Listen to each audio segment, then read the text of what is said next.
start the music. Hello, everybody. Welcome.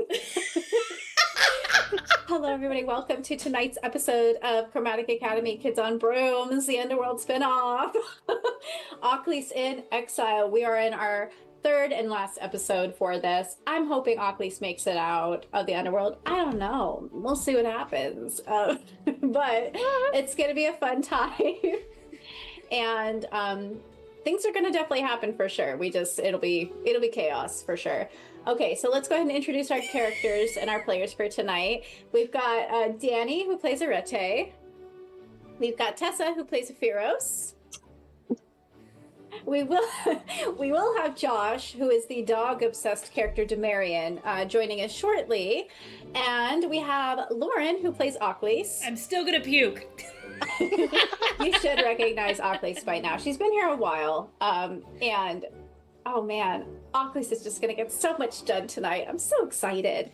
I'm just so proud of her, don't you know? That is terrifying. Falling into Lyle. Oh, my Chroma kid, I can't wait. All right, let's talk about our resources. Tonight, you are listening to all of this music through RPG Sounds. I get the music from tonight from Pixabay and also Tabletop Audio. So if you are interested, check out those websites. It's a lot of fun, royalty-free, and you can play around with sound and sound effects, kind of mix the things together. You're going to hear that tonight. Things get a little creepy, things get a little exciting. You can make them sound like they're in a forest, but in this case, it's going to be like, ghosts, because we're in the underworld. You have to have ghosts. So, that's what you're hearing, and then you are seeing one more multiverse in the middle of your screen. That's the map we have. What are we on right now? Is it just, let's see. What map do we have? We're still in the room. Yeah. Okay, yeah, it's gonna change. The Lethe River. Yes, so we're gonna change that shortly for this episode, but that is one more multiverse. They are amazing. It's adorable. That's what we use all of our characters, NPCs, our maps. And so go check them out. They also have a Patreon. If you love their stuff, please support them. I can't imagine doing this game with any other platform. Hopefully we don't have to. We'll see. Who knows what the world will bring in, I don't know, a month's time, a year's time. Shout out to Zach, Jake, and Oz, who are in the writer's room with me. Oz helped me a lot on this particular episode, and I'm very excited for what's in store for my players, as per usual. Wait, who the hell is that? Who the hell is Oz? And why are they trying to ruin my life? It's gonna be so much fun. And shout out to Tammy, who does all of the portrait art you are about to see right now.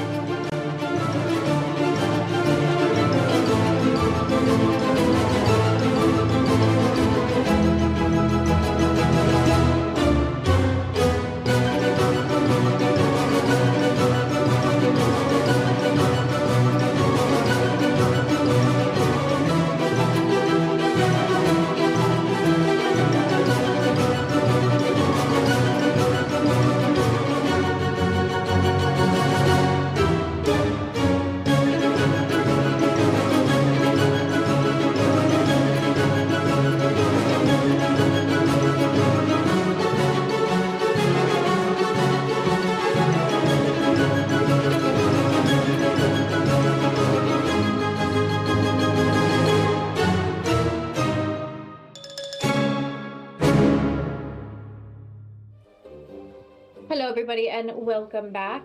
All right, we've got a full episode tonight. I'm going to see if we can get through all of it. I'm hoping we do. I have faith in us. So, would we like to do a short recap while we wait for Josh to come in on what happened last time? What did we do last time? We did a whole bunch. Let's keep it... We escaped on a toenail. That's where it started. We did. We did. Yeah. We escaped on a toenail of Prometheus. We walked across the great frozen lake of the underworld. Mm-hmm. And you hit the shores of Leith, or not Leith, oh my gosh. Asphodel? The Asphodel Meadows, yes, the Asphodel Meadows. Noticed something was off. People weren't really looking at you. They felt very distant. Hello, Josh. And something was definitely off in this town. So you decided to investigate. There were a couple people who had their brains about them, were able to acknowledge you, were able to talk to you. Four of them. And you went to the Weaver, who was kind of the head of their little group. She claimed that she could help restore their memories if you were able to do a ritual to kind of drum them up and get a core memory out of their brain of how they died. You discover through a trickster god who decided to help you guys out through a deal, it wasn't for free, that the Weaver was not all she seemed. She was actually the River Lethe, which I will point out, that is a child of Eris. There has now been 2 children of Eris who have thwarted you guys and just been menaces in your path. But yeah, you can thank Eris for that. But you guys ended up doing something major for this Asphodel city. What did you do? We poisoned the river and gave back everyone in Asphodel's memories. Yeah, you figured out that the River Lethe was the source of the forgetfulness of people losing their identities, and you decided to poison it with Aphiros's like power of emotion, and then Achlys was there choking Lethe in the river and getting her to choke up all of those memories out and just put them back in the river. And then you got arrested. We could have we could have chose to flee, but we did not.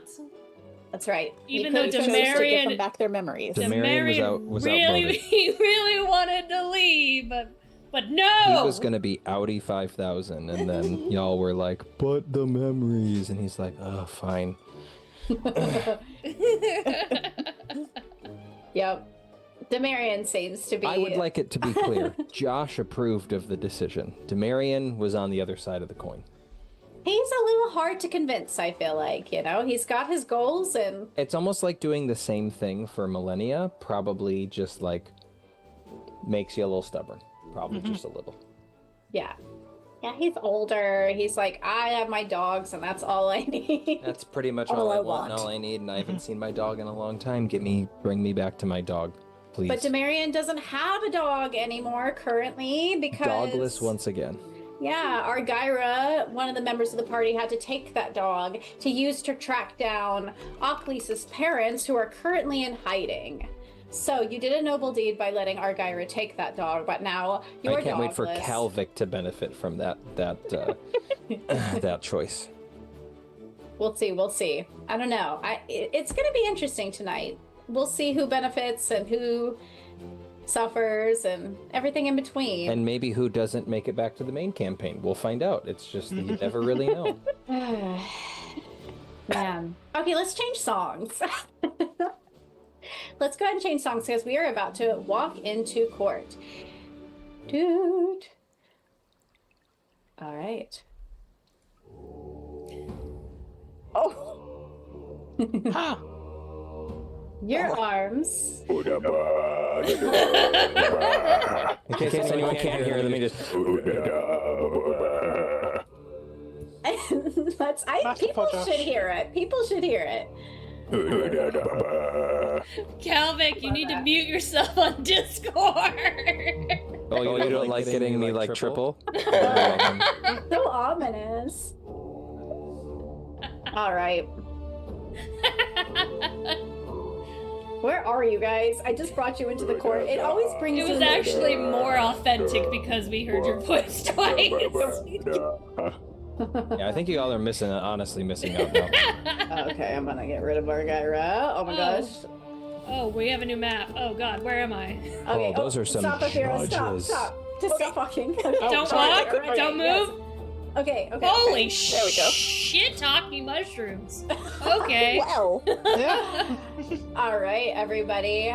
So, with your arms dragged behind your back and the chains cuffed to your wrists, you are led by the Karis through the Valley of Asphodel. You are leaving that place. This is a fucking bop. I'm sorry. This is a bop. Hades Palace and the city surrounding it is actually on the horizon of Elysium. It's located near Elysium, and you are being escorted through the city. People are, especially spirits, are looking through their windows at you as you are paraded towards the large court. The court is a very massive building of black marble. And as you go up the steps and you step through the heavy stone doors into the court of the underworld, whispers echo above you, around you. Before you stretches, of course, the court of the underworld, a vast, somber expanse shrouded in an eternal twilight. Columns carved from bone rise on each side of the large hall, surfaces etched with ancient runes that shimmer faintly beneath a ghostly pallor. This is the first place mortals visit once they've crossed over on your Achlys, your father's ferry.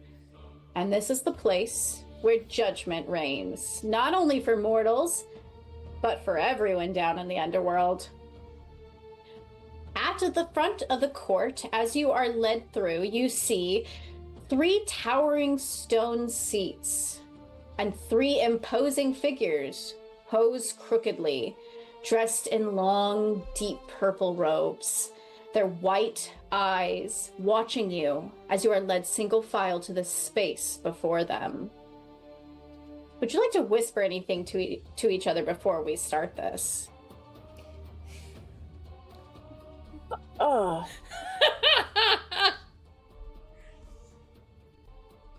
I don't think Demarion has said a word. I think that he is just like... I feel like he's been grumpy since the time you met him. Now he's just like... festering. But quietly and angrily. You hear him growl under his breath every once in a while. Sometimes it sounds like... bah. So, I guess Achlys would just be like, we got each other's backs, right? Achlys, I hate to be the bearer of bad news. Sure. I have no idea how the hell to act in a court saying. You're good. You'll do fine. Okay. it Sure. will be fine. Yes, we'll be fine. Like, what's the worst that could happen, really? We've had to Cerberus, and our souls are destroyed for all eternity.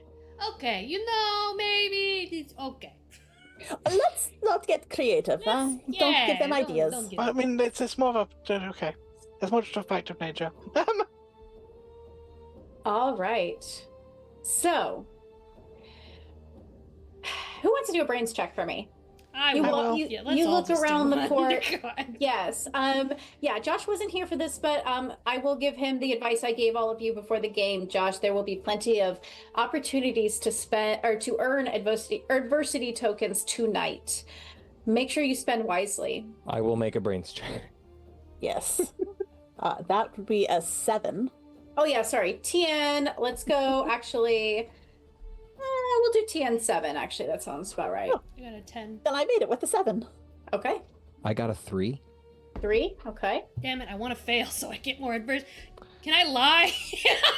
Can Can I lie? fail on purpose? I can't see the end of your screen, so I'm not gonna be a cheater pumpkin eater. You could lie, but we'd all think less of you.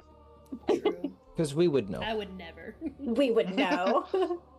What'd you get, Aphiros? That is a great question. I just remembered as you asked me to roll them, my dice were in my bag, so I was very, very quickly grabbing You're the doing dice great. out. Stalling. Yeah, Aphiros is looking around very inquisitively, and they've rolled okay. They rolled a 16, so very inquisitive Okay. indeed. Most of you know the 3 figures sitting, or at least can guess the 3 figures sitting at the front of this courtroom. Demarin, you do not. You're like, I don't even care. But these 3 figures are the judges He's of only the half there. underworld. Right. 3 judges of the underworld. You've got Minos, Iacchus, and Rhadamanthus. These are the judges that decide if you go to Tartarus, if you go to Asphodel, or if you go to Elysium.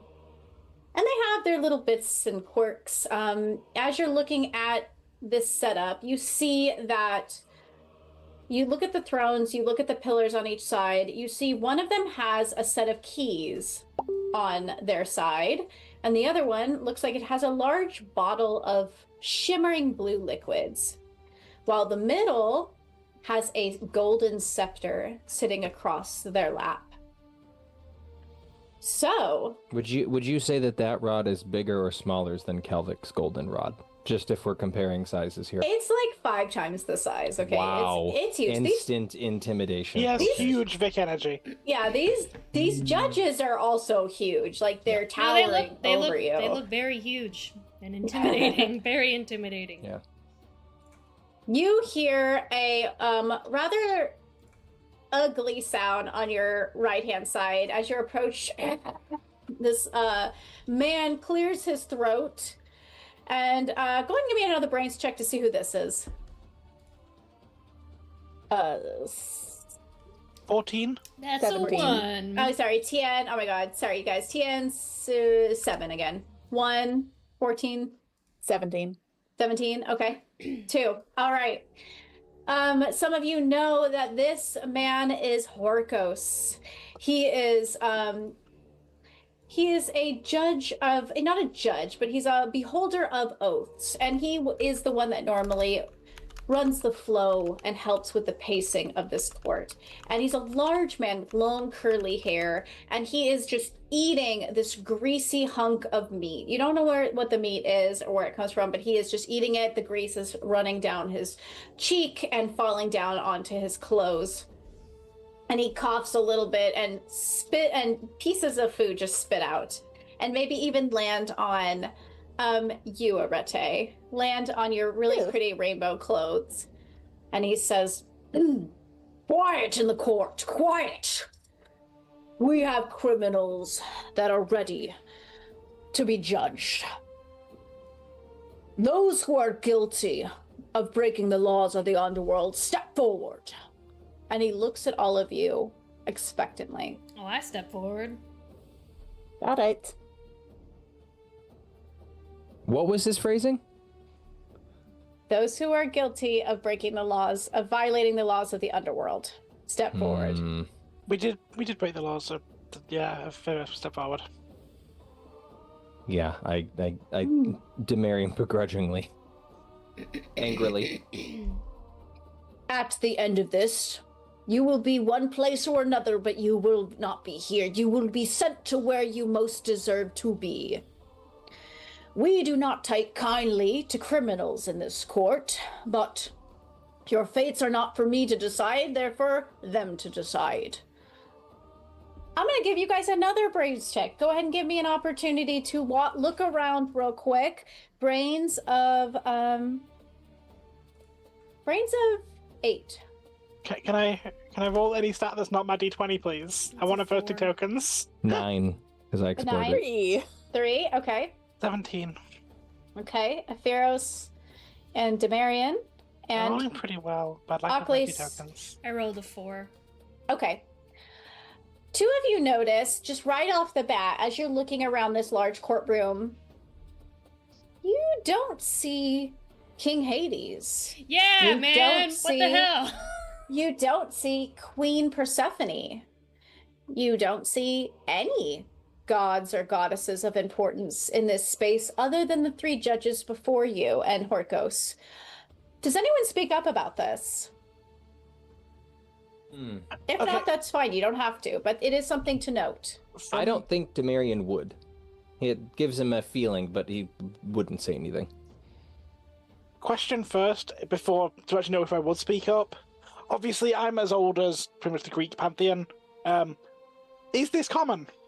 Like, normally in court proceedings like this, there would be a deity. Correct? Yeah, well, okay, I'll give you some information since you succeeded on this roll. You would know that in this particular court of the underworld, Hades does not grace his presence with every single case that goes on, of criminals especially. He only attends a case that he finds worthy of his presence.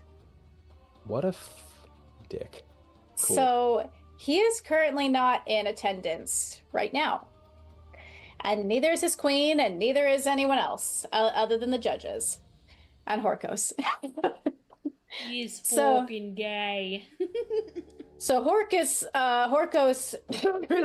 and chokes up a little more, little tiny bone flings and hits your cheek, Achlys, as he says, "Today we have 3 very exciting things planned for all of you to first judge your characters, and then we will go from there."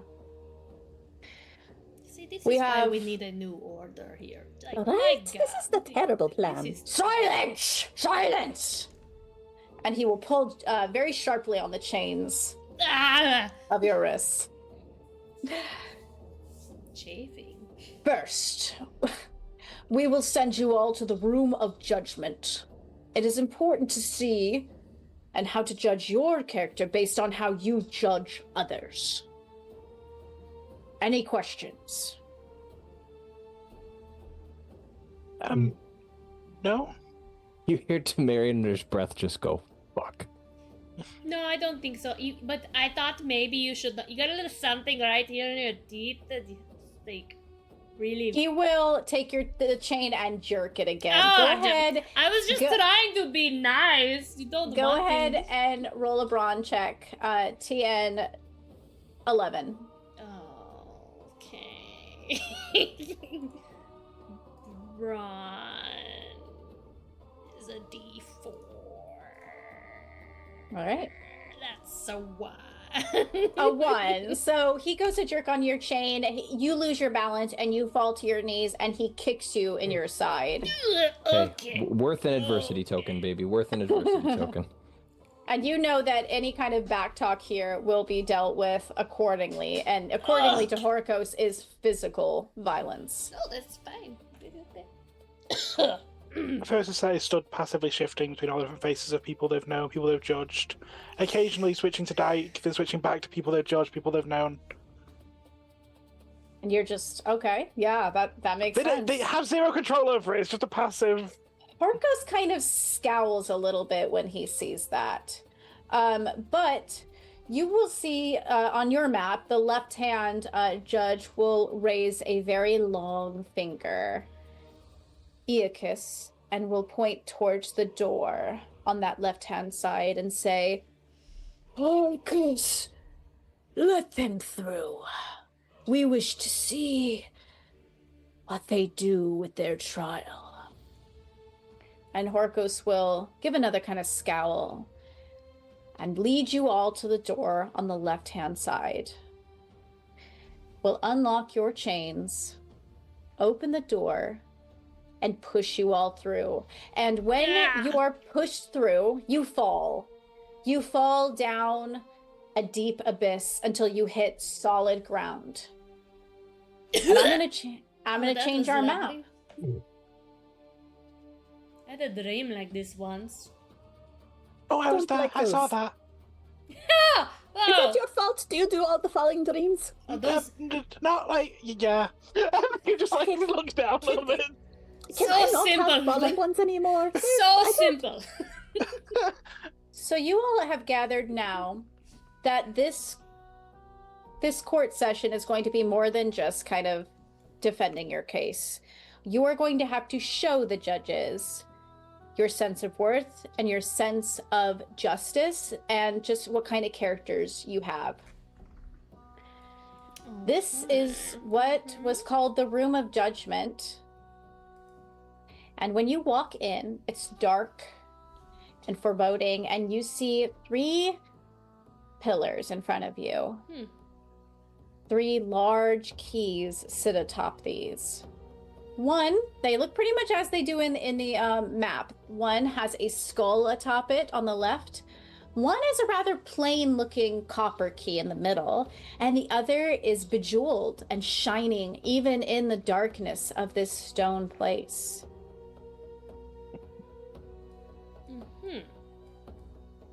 Okay.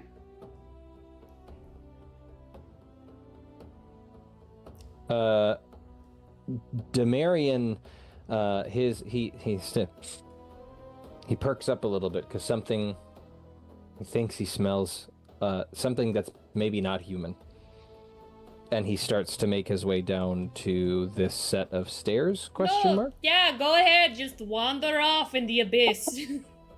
Really? You're just leaving us now? And do we get to judge him? You can literally still see. I'm looking down a hallway. My God! And he peers down this staircase. Demarion, you creep towards that hallway as everyone's yelling after you, and you see through the darkness, down a ways, something bristled in the shadows. Some like very ragged-looking fur, maybe, and you hear almost labored breathing, like. Just heavy breathing. Not sickly per se, but just labored.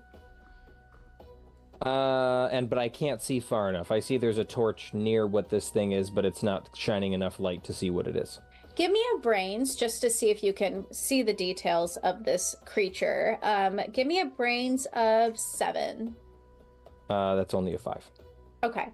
Yeah, you can't see very clearly through. You'd have to get a little closer, but... Yeah, you see that it's got like a little bit of fur, and you hear the breathing, but you can't see much else. What do you see down there? Some sort of beast. I can't really make it out. I don't know what. And he turns around and starts to walk back. There's 2 other hallways we didn't come through. What? And he starts to walk up towards the top one. But here, let's go together. Let's you stick in a group. Group is important. Mm-hmm. You all approach this top area, and you cannot step on that rug. You notice that when you try to get, if you do try to get a little too close, there is a magic barrier that stops you. But you look through the darkness, and getting now closer, you can see what looks to be a teenage boy curled on the ground, just sitting there, kind of greasy-looking black hair, rags for clothes. He looks up at you. He's probably about 15, 16. Oh. Hi. Hey. Who Hello. are you? Well, my name is Alexi, and I think they're keeping me here for some reason. He looks a little nervous as you're talking to him. You could try to ease his nervousness if you'd like. Yeah, we were thrown in here. I'm guessing you were thrown in here too.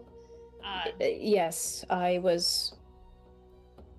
He looks around, almost like they might be listening out there, and he kind of lowers his voice a little and says, I used to wander the world. Kind of lost.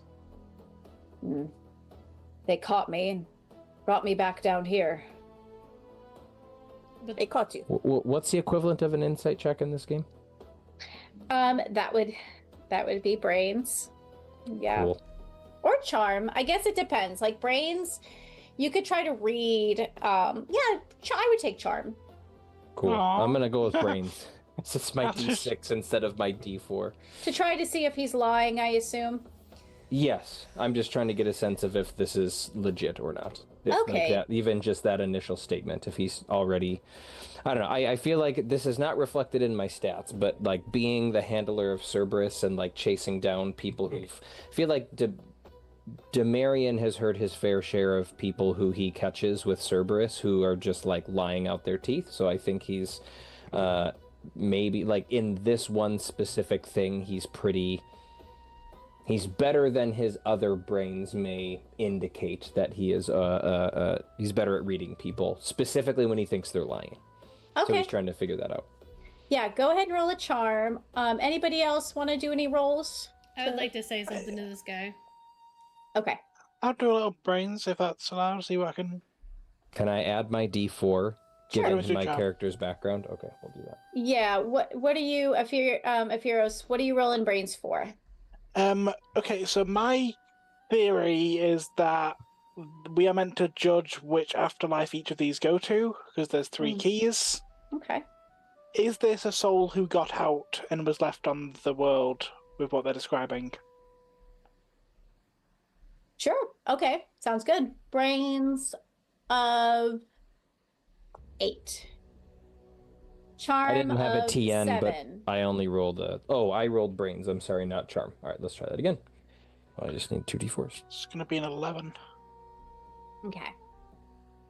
Arete would like to check out as well, and just probably use a brains check to see, is this boy human? Is he an immortal?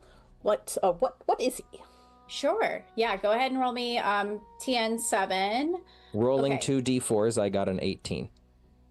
I Oh my exploded gosh. on both of them twice. Okay, I'll go in order. So, okay. Demarion, you can tell right away that this boy is not lying. That he is telling the truth.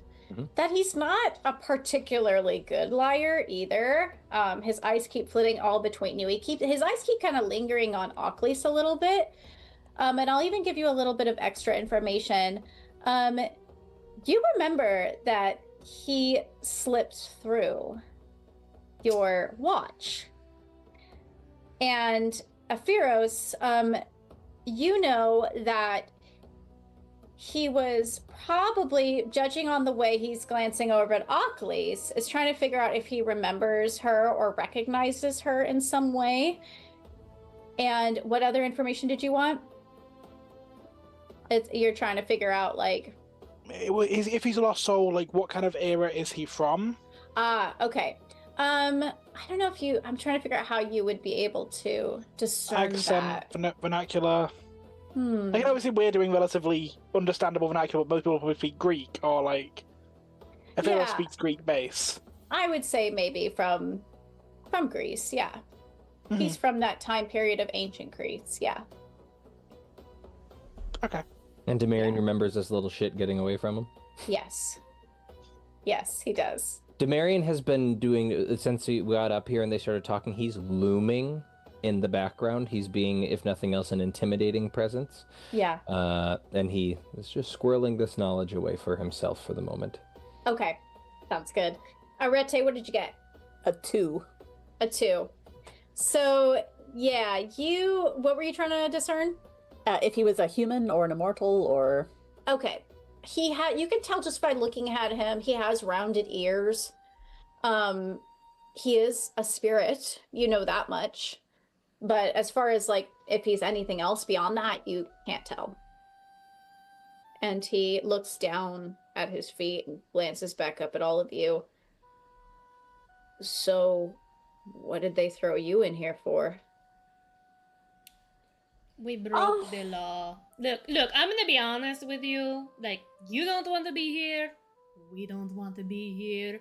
The more honest you can be with us, like, and tell us why you're here. Like, I mean, yes, you said we're wandering around and they caught you. That doesn't really tell me anything. Like, I want to get out of here.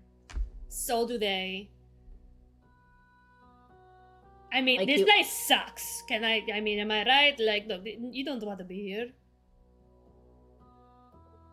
Go ahead and roll me a charm check of TN 10.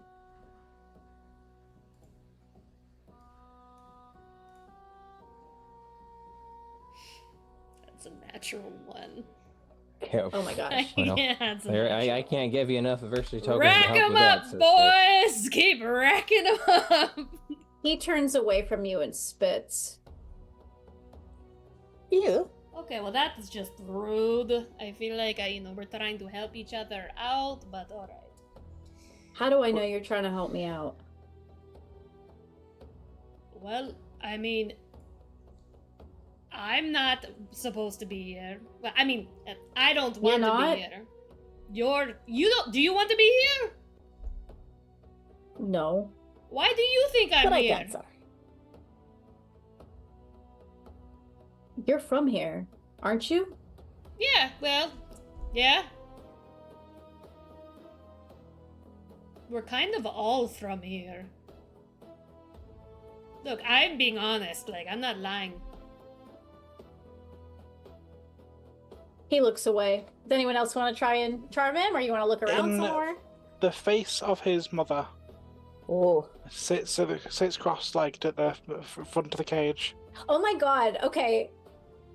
Oh god. Okay, you're gonna do that. Okay. Jesus Christ, do your stuff. Like, go ahead. I don't even know if I should make you roll for that. Like, If you want, it'd probably be a mind magic about which drawing the memories out. If you want to do that. yeah, if that's what you want to try to do, yeah. Did he tell us Yeah. his name real quick? Did he tell us his name? Alexi. That's right, Alexi. Yeah, go ahead and roll me a grit check. Damn. Let's see what you hit. I'm gonna say TN 10, but we'll see what you hit. Exploding D4. Woo! Exploding D4s. That's going to be 4, 5, 6, 7. It's going to be a 15. Okay. He looks up at all of you, and his eyes immediately jump to your face, Ephiros, and he lets out a and he like crawls. He falls. Well, he's already on his butt. He's sitting there, so he just like starts scooting back from you and presses his back against the door in the cell. He's the hell. And then it's his childhood imaginary friend. And his eyes just are still spooked with what he has seen, but his brows come together, and he's just, what are you? I remember you from when you were alive. No, it's been a while. I remember everyone I met. I'm your dreams. And your nightmares. Part of your dreams. And he wraps his arms around himself and just is like kind of shaking a little bit. Ephiros, do you want to try to dig into his memories and kind of piece together Yeah. his story? Okay. Yeah, I'm just letting you guys roll so much, so I'm sorry if it's a lot, but I'm really trying to. We want adversity yeah, tokens. No, yes. Yeah, so go ahead and roll me again a grit of 10. That is going to be a that's definitely a pass. Okay. So That's going to be a 10 plus 3 is 13, 14, 15, 16, 17. your grains of sand, I assume, kind of sneak through this area and kind of start to peek in through his ears. That's how your magic works, right? It's from the eyes, From the eyes. Okay. where you go to sleep. And you see his head kind of knock down a little bit, nods a little bit, and falls forward. And you start to get visions of flashes of what has happened to him in the past, when he was a child, in fact. You see a parade happening in a town. You see a beautiful young princess waving, and you see him sneaking a bracelet from her. Fairly expensive, but Like probably stealing it? Sorry to clarify. yes, Okay. like stealing it. Probably not a bracelet that would at first mean much to anyone. I mean, she's rich. She's a princess, right? Her gowns are like the price of everybody's possessions combined, just the clothes she wears. But he steals this bracelet and he comes home, shoves it in his back pocket, and he comes home to a small house. Very little light in his house, shouting that echoes off the walls. His father's shouts, which you know, Ephiros, having been in his dreams, his father's voice sometimes follows him in there too. It's loud, it's Especially mean. fear. Yeah, nightmares are kind of where they're special. They try to bring pleasant dreams, but they are first and foremost a nightmare. Right. It's violent sounding. You hear the slap of his mother's skin in the other room, and you know Right. that his father is once again hitting her. The rest of the party see what he perceived his father as. Not a man, something much bigger. Taller, stronger, limbs a little bit too long. Hand always coated in blood. Mm-hmm. Face You of his s- nightmares. Yeah. You see Alexi's hand trembling a little in fear as he takes that bracelet and he tucks it under his father's pillow. I think you can kind of read the intentions here. Mm-hmm. He steals off A day passes, and you hear a knock on the door, sharp, loud, a guard's voice. Open up! We are searching houses for the princess's bracelet. There's a shuffling, there's confused voices inside, and his mother opens the door, and she looks scared, and she lets them inside. Of course she does. It's a guard of the king, or of the king and the queen. She's going to let them inside, and they push through anyway. And Alexei is in the other room, looking around the corner, waiting with anticipation. They're going to find this bracelet. They're going to find it, and they're going to fix his problems and his mother's problems. However, when they go into the bedroom and they start to turn over the blankets, the pillows, you see the bracelet fall onto the floor on the other side, and his mother picks it up to retrieve it, to give it to them, to be helpful. But they're very convinced that she's the one who took it. She's taken away. She's terrified. Her eyes are still imprinted in his mind, in his memory, and he tries to follow after her, but the door slams shut, and he never sees her again. Alive, anyway. And at the end of these memories that are kind of drummed up, he is pressing his forehead against his knees, he is shaking, and he is crying.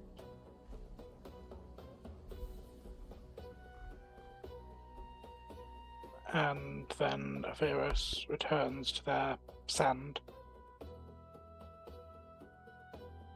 That's his story? Was that projected for all of us? Everyone else saw sand images of the characters as Averos split and cloned and copied and copied and copied. Gotcha. To be That's all the super actors in the play. helpful. That's super helpful.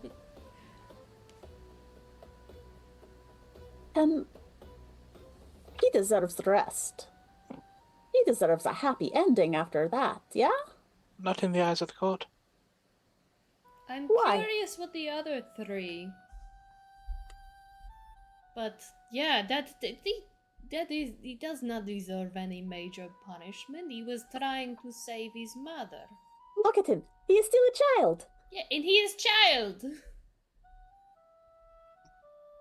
By the law, he dishonored his father, and he stole. Well, his father was not honorable.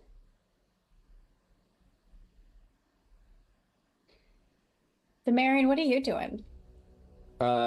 Looking conflicted. Demarion's still kind of just looming in the background. I think he's probably most likely what he would do in this moment, which isn't always the most helpful in a party setting, but probably what he would do is just he would go, he'd like grunt, and then you'd hear him walking down the stairs. Oh, he's just stalking off again. He's heading down towards the bottom left-hand side to go see who's in the final area. All He right. in his mind he's heard enough, and he is going off to the next one. I'll be with you in just a moment. Well, I suppose we need to see all three before we decide. There were I'll three be- keys, yeah, so I assume we have Yes. to send each one someplace different. Indeed. I will meet you the next person. Oh, okay.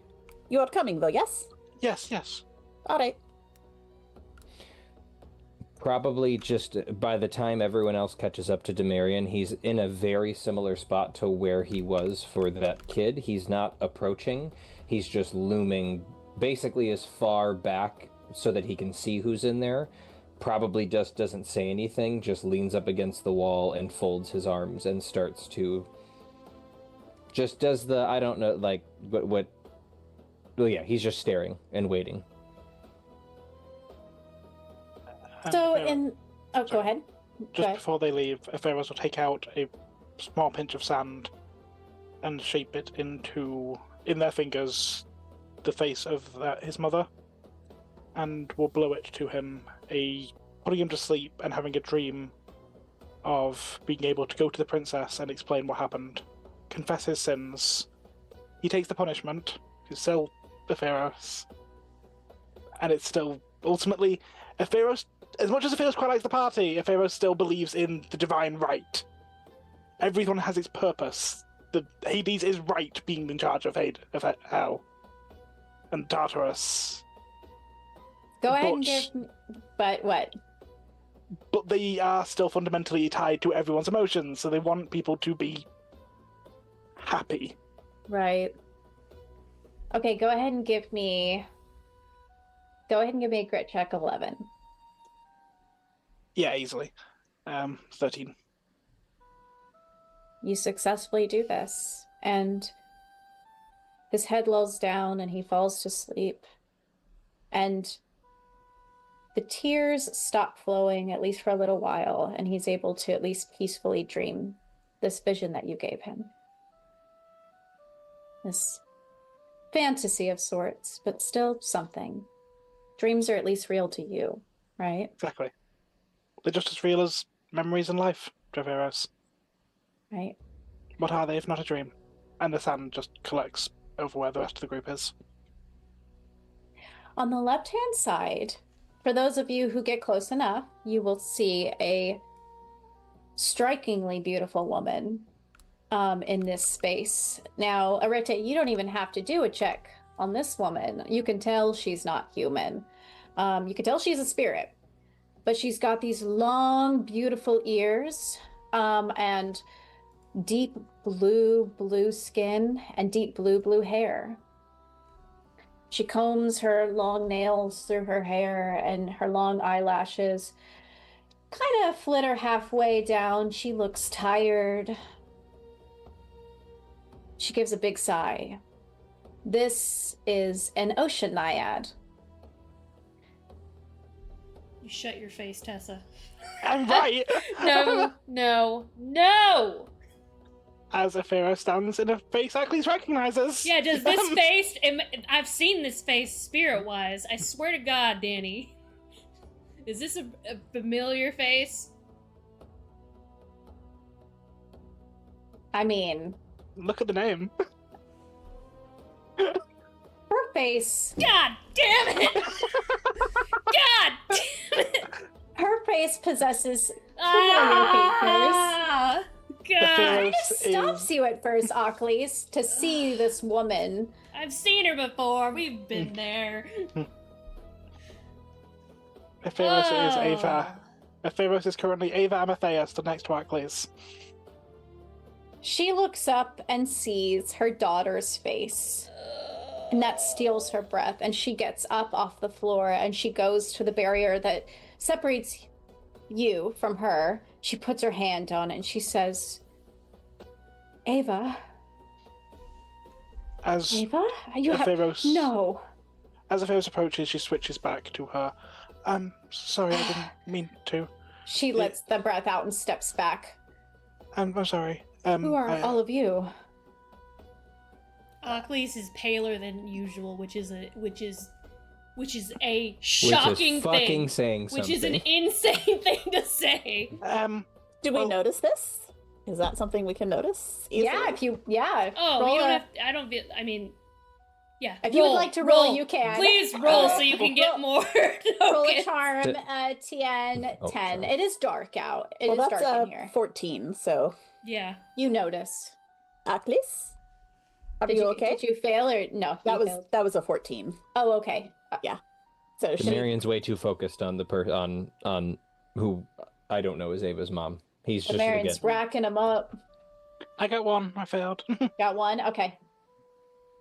Achlys just shaking her head and like. No, okay. Achlys? I'm a nightmare. One of your nightmares. Hi. This is a friend of your. What? This is a friend, acquaintance, close acquaintance of your daughter. Maybe friend. Sometimes. It's complicated. You're a friend of Ava. Not me. And just Epheros just fades into She background. looks to you, Achlys, as Epheros points your way, and she steps forward again. Have you spoken to her recently? Is she okay? No, she's great. You know, doing getting really good grades. You visit her sometimes.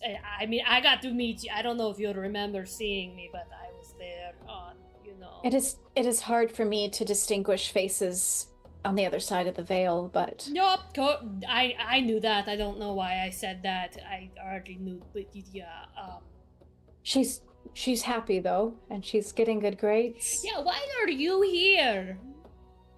But Well, yeah, why are you here? I was, walking for a very long time and walking and walking and walking, and before I knew it, they had taken me back here to the underworld and brought me here. Achlys is pissed. Like, I am dead. This is the underworld after all, unfortunately. no, that is right. Right, but like, how did you die?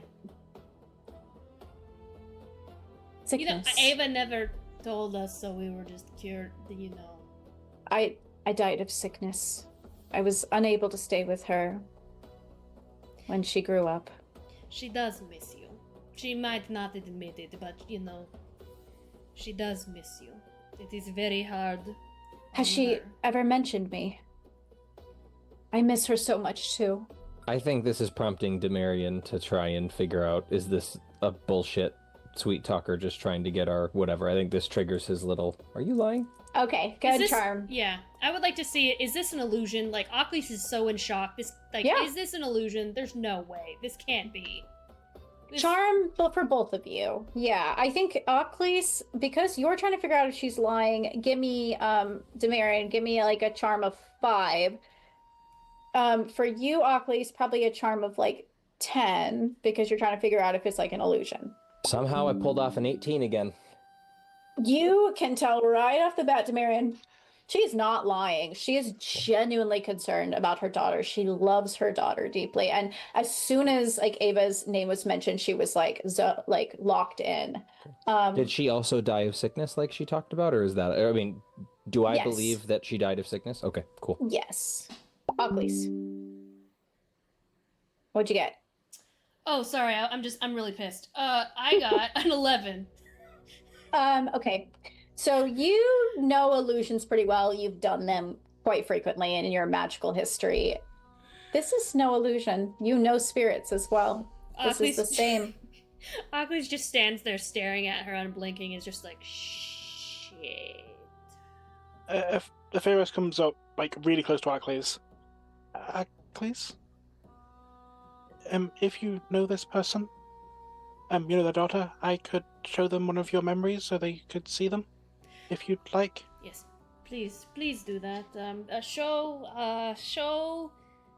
No, don't show her when I was skinny dipping with Ava in the pool. That would be weird.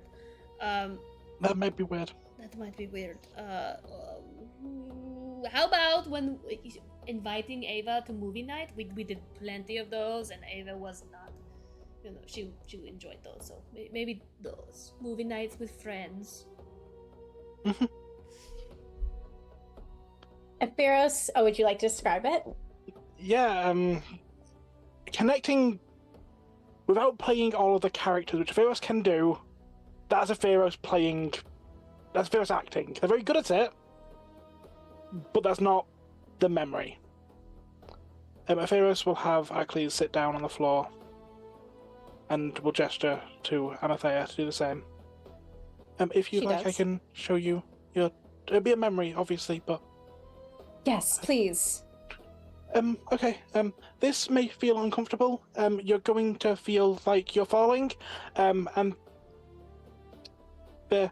And then they simply sink into sand, and it swirls around them. Achlys is just like, we just talked about. And into both of their eyes as they feel themselves plummet. That feeling that should wake you up. But because dreams and reality are the same for them, rather than waking up, it puts them to sleep. And Achlys and Ava, like the nightmare where Ephirus was sat on top of them, like the first nightmare Achlys met Ephirus, they are stood in this scene. a little bit to the background, probably in Achlys' room, and they can see the couch with Achlys, with Neora, with Riley, with Era, with Maris, Calvic, and Cal probably not. Velvic was there in the beginning. That's up to Achlys which movie night they decided to pick. Farkas. It'll be one that Ava picked. A rom-com, or I don't know. What do you think Ava would pick to watch? Oh yeah, absolutely. Like would it be a the rom-com? Devil Wears Prada. Then all yes! And judges every single outfit. Yeah, 100%. Them sat on the couch, Neora and Avi being vaguely catty about outfits and fashion. And this particular night, I think it's interesting to note too. I think in the beginning of movie nights, Ava would always sit away from you guys with her popcorn, and maybe in this one she's not sitting so far away. Yeah, Neora's kind of probably sat on top of her, like her legs across Riley and her head on Ava. Because Neora kind of always has everyone's respect to personal space, and will continue not to. Achlys sat really close to us all with Aero, Maris, like that kind of, as we kind of really fell into the groove of the friend group. And Amathea, I don't know if you'll be able to see her do this, but she smiles seeing her daughter genuinely having fun and hanging out with friends and seeming to enjoy life, living life, really being in the thick of it. And she sheds some tears, ghostly tears, but tears nonetheless. For the end of the... But then they get to watch the entire film. For the rest of the world, it's but a couple of seconds. Arete and... Josh, what's your name again? Demarian. Thank you. Don't get to see this because it's directly putting them in a dream. For everyone else, it's but a couple of seconds. For them, they get the full 2 hours watching that. And when they come back, when they return, she will just look like she's at peace. She'll be smiling. She will have her hands pressed against her heart. And her eyes will be distant, like she's replaying that memory over and over. I will say, for just for the players, this is a time to learn about Ava's mom too, if you would like. Yes, I would like to learn about Ava's mom. Yeah. I hope that was okay. Not always the best pleasant memories and dreams. It was more than okay. Thank you. Thank you. And then they kind of go back a little bit. This is very much not there. Can I ask, before you were here, you said you were walking. Where were you walking? Did you left the underworld? I did. A young girl let me out. A young girl? She was kind enough to let me. I just wanted to see my daughter so badly, and I begged her to let me out, and she helped me do so. Turn this young guy, please. Oh, you're muted, Lauren. Like the face that Achlys is making, that's just like... That's the one, yes. And then they see Achlys rapidly age until the person they are now, so they shift back to sand. Oh. Interesting. Achlys, did you let that Alexi boy go too? Are these all the people you let out? At least some of the people you let out? Oh, no! Oh, dear. Okay, No, this is personal. It's very personal. Yes. Right, yes, okay, that is fun. While you were out taking a walk, did you do anything that was bad, or were you just walking? I can't say I had much opportunity to do any bad things during the days I've been dead. May I ask which... nymphs obviously don't get the same afterlives mortals do, but you are still ascribed afterlives by the judges. What were you ascribed? What was I Were you seen as having a worthy life? I wouldn't know. I was on the shore of the Styx. I was never assigned a place, and then I escaped. Oh. Yeah. I can't imagine they would put me anywhere heroic, though. I wasn't exactly nice in my living days. No. None of us really were. Well, what do you mean by not nice? Were you just like a bitch, or were you like a murderer? You 'Cause could there's a say difference. you could say I was a bitch. Yes. We all kind of were in the Naiad group. We were very competitive. We sabotaged each other, constantly trying to make ourselves look better in front of the gods who visited us frequently. And of course, all of us were tripping over ourselves for Poseidon. We all wanted to get with Poseidon. Well, I was Poseidon's favorite for a while. Oh, Yes, for a while. Question. 2 questions. Number 1, I rolled really high on my charm. Yes. I don't know how far you'll let this roll.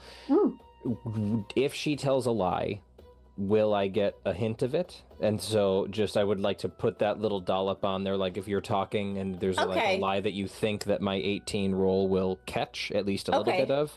Number 1. Number 2, how much does, I will say this and maybe everyone else can roll for it too, how much do I know about Poseidon, and hearing I was Poseidon's favorite for a while, is that a mark for or against her? Because I think initially my thought is that is not a mark for her. It's probably a pretty big mark against her if you're the favorite of one of, I think maybe Demarion just has a not super high opinion of many of the gods at the moment. So hearing I was this one god's favorite probably is like, oh, well, she should go straight downstairs. Yeah, go ahead and give me a brains. Anybody can give me a brains roll, I guess, of that. And then we'll go from there. Brains TN 7. Okay. You got a 5? Okay. 18. Okay. That's going to be a 12. 12. Okay. Achlys? Or did you roll or no? Sorry, I'm thinking. What was the roll? I'm desperately trying to think of ways to circumnavigate the mess Brains. that this is. Brains TN 7. Brains to figure out if what we know about Poseidon and if her being Poseidon's favorite is maybe a good thing or maybe a really bad thing for That this is- judgment we're going to pass on her. Thank you so much. That is a brilliant thing to think about. I'm so sorry. I am frantically braining over here. 10. 10. Okay, so Demarion, I'll start with you. You don't really know a whole lot about Naiad society at all, but you do know that it's pretty common for nymphs and gods to intermingle, and obviously gods are in the higher hierarchy, so it's like a lot of times they're going after them because it's like, he's a god, he's handsome, he's beautiful, he's everything you could ever want, right? So to you it might just feel a little natural to, want that. Yeah. For those of you who might know a little bit more about naiads, you know that this competition between them can get very brutal sometimes. And it's not necessarily just Amathea. Like, for instance, she might have been his favorite because she decided to, put ugly seashells in somebody else's hair, or put a crab on a girl when they were sleeping and the crab pinched them to the point where they got a cut on their face. These kind of things happened very commonly between them, especially when they knew that Poseidon was coming to visit. It would be pretty cutthroat the night before. Amathea even was the victim of some of these crimes in her day as well. But she will continue. I was the favorite for Poseidon for a while.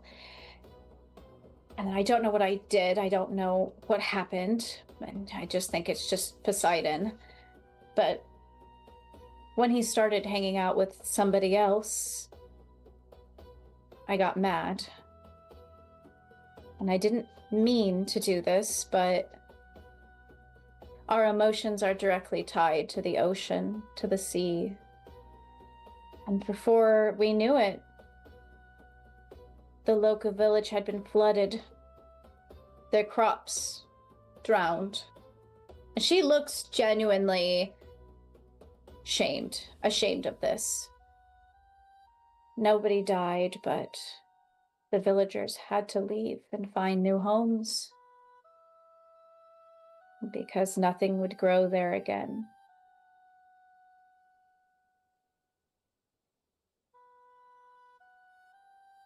Okay.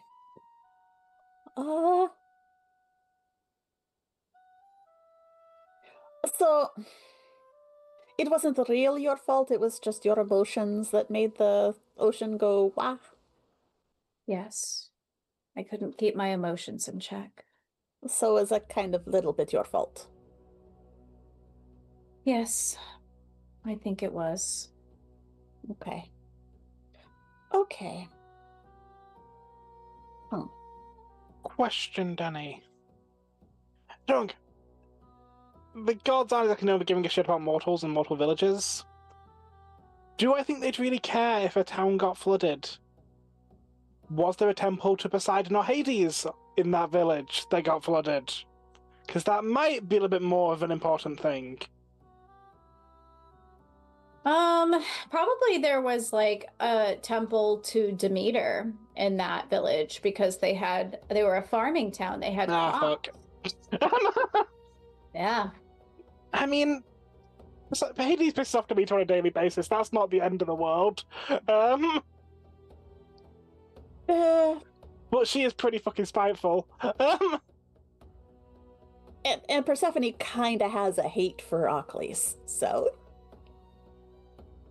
Yeah. Okay, good to know. And she kind of just sits back down, and you can tell she's replaying the memories she got before in her head still, as she tries to kind of push away the memory or the memory that she recalled with all of you, because she is not happy to think about it. Probably at this point, you'd hear Demarian grunt again. Yes, and start to walk back towards the side that had the beast. Achlys? She looks at you. She's Okay. very distraught. Two things. You're not gonna like either, but maybe you might like one. I don't know. People confuse me. So your goal is to get out and back to the school thing, yeah? With the people and the nymphs and the vampires? Okay, I don't know if I can, but it might be possible. This is a theory, not a practiced result. Me saying I've got an idea, I don't know if it works for DM purposes, that I could take one of her memories and put it into Crumpet, so when you see Ava, you could relay a message. Maybe. That is really good idea. I'm sorry. Yes, no, that's great. That's great. I think that would be wonderful. Second thing you probably like less. You want to get out of here? I think you need to make the decision if you want to go back to school or if you want to try and help and do the right thing here. I don't think those two can be done at the same time. I think if you want to get out, you have to play to their game. What do you mean, play to their game? The gods have a very strict set of laws and rules, and right now we are in a hall of judgment to decide our fates as a group for the crime we have committed of escaping Tartarus, plus any other crimes that may or may not have occurred. Yes? If you want to make change in the court where they have all the power, probably isn't the way to do it.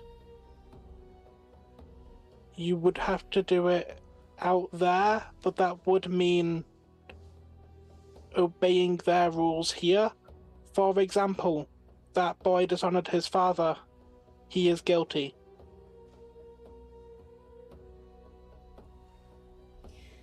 I am not going to play by their rules. Not in the way that they expect, at least. Then you may never see your friends again. You don't. And the shift between all of the coven. You don't know that. Don't lose hope in me just yet. Not everything is so black and white. I can try and get the memory if you'd like. I will look at Ava's mother and just be like,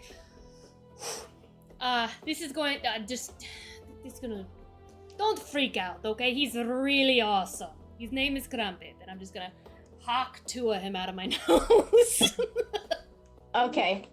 You hawk Tua, that Crumpet, and Crumpet is actually able to get through the magic barrier. It's weird. But he is magic. He is a kind of magic. So, Can I inspect this barrier while this is happening, by the way? Sure. Give me a charm check. 10, probably 15. It's pretty advanced magic. All right. You can go up. I mean. Okay, and while that process is happening, who is heading towards the right-hand side? Demarion. I'll follow him. And Arete is like, are you seriously leaving? You're just going away. Come on. Don't go without us. This is a dangerous place. Yeah, he's definitely walking much more confidently forward towards this beast now, knowing there's some sort of magic barrier up that's stopping Okay. anything from happening. And let me know, Achlys, when you get your number. Yeah, I got a 17. 17. You can tell by touching it, examining it, that this is extremely advanced magic. And are you wanting to know if it's breakable? Yeah, I want to know if I can somehow get past through it. I think that the likelihood is very low. It's a very advanced magic of a barrier, basically, like protective magic. So, yeah, it's... Okay. You can try,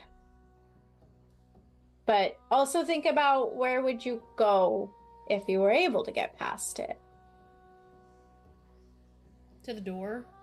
I mean, how, like, I guess, I'm guessing that the keys are gonna pass through the barrier, right? Likelihood, yeah. Yes. Yes. I'm going to jump real quick to Demarion and Arete. Demarion, Arete, you approach this shadow, this creature on the right-hand side. And as you approach, you realize that the beast, the so-called beast on the right, is actually not quite large at all. It's a grizzled, old-looking dog, wiry-haired, and quite old. The bone of his spine is sticking out, and he lifts his head a little bit to look up at you as he hears you approaching. Oh, the baby.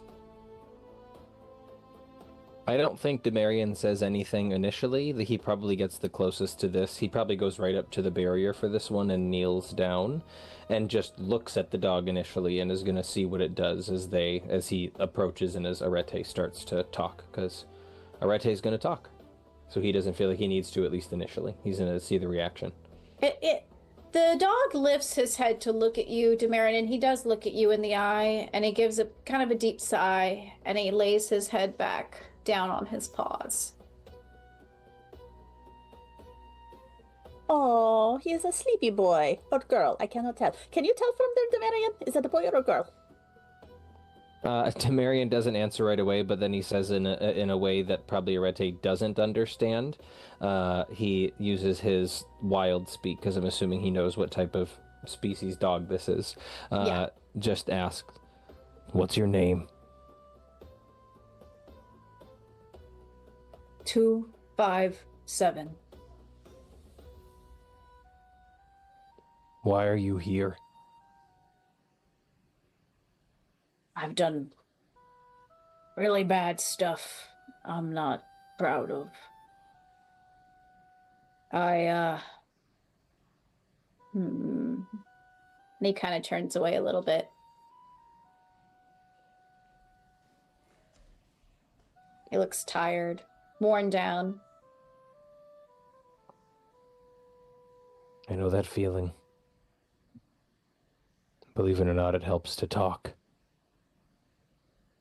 What did you do? Go ahead and roll me a charm real quick of 6.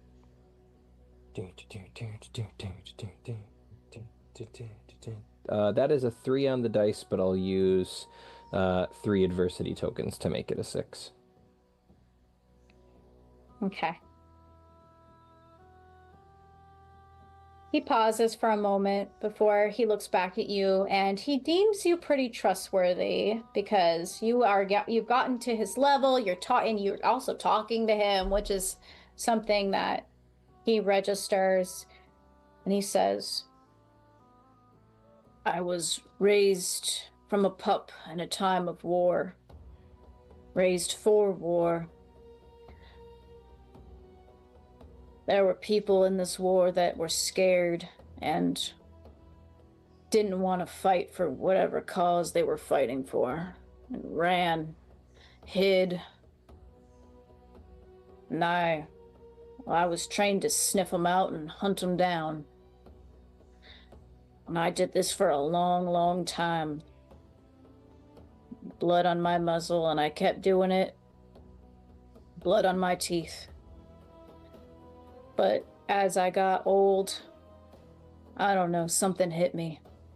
And I realized what I was doing, what I had been raised to do since a pup, was bad. It just started feeling bad. I didn't want to hurt people no more. I didn't want to chase them down like scared rabbits in the brush. So one day I decided not to. I turned on my master, who was like a father to me. And I ended it. And they ended me. At this point, it might be silly to ask, does all that sound true? Yes. Dogs don't lie. Are you kidding me? But dogs can be little shits. Okay. I don't think Demarion is going to say anything initially. I think he probably just nods. And then gives at this point, just because he knows it bugs her, he grunts at Arete and starts walking back up towards the group. Demarion, you didn't. That was a long conversation. Is he a good boy or is she a good girl? He gets back up. I didn't ask gender. Does it can I tell just from the way the dog's talking? You can tell it's a male dog. I think he referred to himself. I don't remember if he referred to himself as a he during his, anyways. Yeah. He says, he's a boy. Oh, okay. Who's a good boy? Don't know if he's a good boy, though. Oh. But he's a good... Look at Do you him. tell us everything that he tells you? Yes. Once we get back, assuming everyone gets together, You run away again. goes and he probably just waits by the keys. I don't think he feels he's like not gonna go track everyone else down. He'll wait, and if no one else is there, he'll fill Arete in on the story, and then as soon as everyone's around, he'll impart what the dog said. I would like to know where each of these keys goes. Okay. Go ahead and give me a charm check on each key. On each key? No, go ahead and just give me one charm check. Yeah. Okay. Give me one charm check of 10. Okay. Do we all do it, or just Achlys, or? You can all do it if you'd like. Achlys is the one directly doing the magic, though. Is it 14? 7. Oh, it's a magic? I mean, if it's magic, then it's more than that, but... Yeah, I don't think Demarion's spell. making the check because his assumption is that 16. we decide where the keys go, so he's not making a check. He's already trying to figure out in his head who he would give what key. Okay. Yeah, if Virus has like a guess, that based on the skeleton key probably goes to Tartarus, Elysium for the bejeweled one, and Asphodel for the plane. Achlys, you reach over to these keys, you hold your hand out, above them, around them, and you get a ghastly coldness around the left key with the skull. The middle key doesn't really feel like much of anything, and the right key has a warmth to it. So you get the feeling the skull key leads to Tartarus, because that is how you felt when you were down there. It was very cold. You haven't been to Elysium, but you get the feeling that it's probably pleasantly warm like this key is feeling. Of course, you have been to Asphodel, so you know that it doesn't feel much of anything. Okay.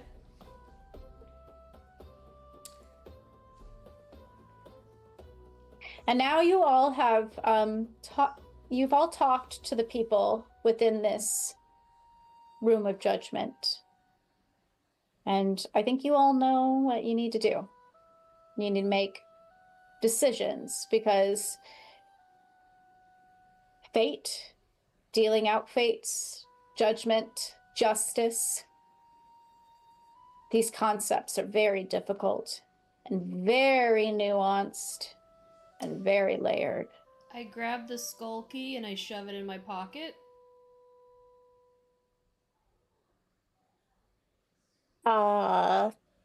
Achlys? What are you doing with that one? I'm keeping it in my pocket so that it won't be used. Okay. Back, please. I say, she just continues on. I say that we give the key for Elysium to the boy, and the plain key to Ava's mother. Because at least in Asphodel, the way it is now, she will remember. And it is not so bad there at the moment. The There's Asphodel always- key should go to the dog. It's not going to the dog. Do you trust me? Do you want the answer to that question? I want Wait, honesty. so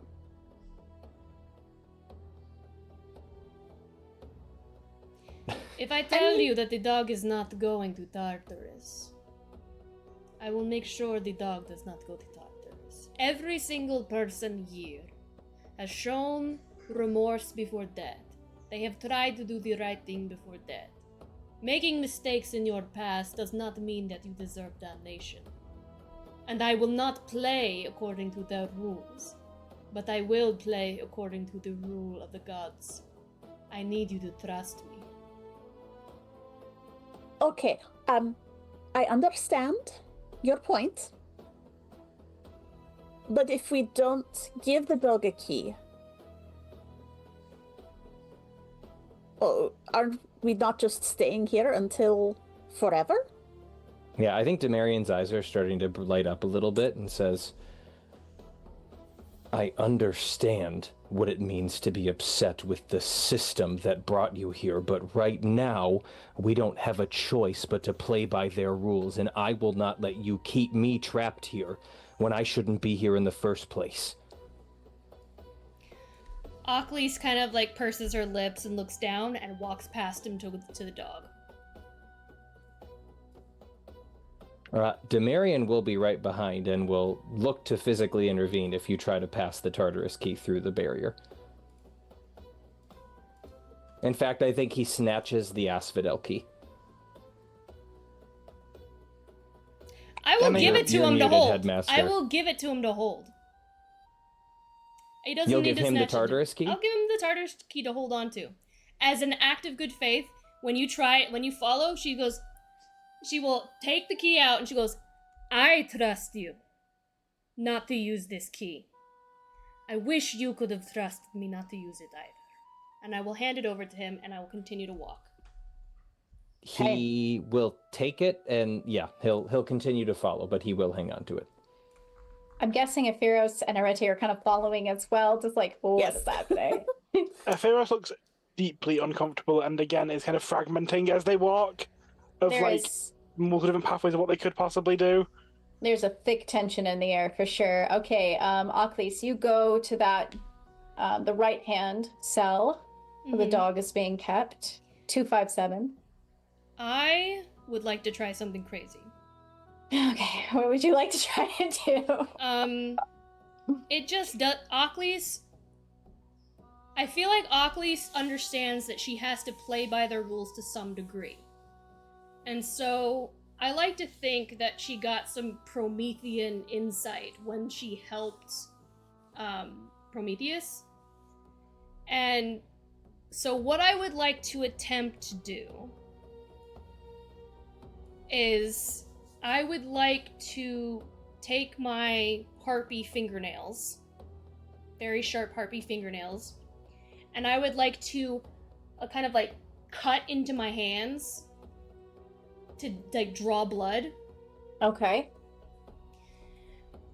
And she's going to place her hands on the barrier and say, "Passage belongs to the blood of the ferryman, and my father ferried kings and beggars alike. I will not condemn the coinless. By his blood, I declare this door open to Asphodel." And that's what I would like to do. Yes. Okay,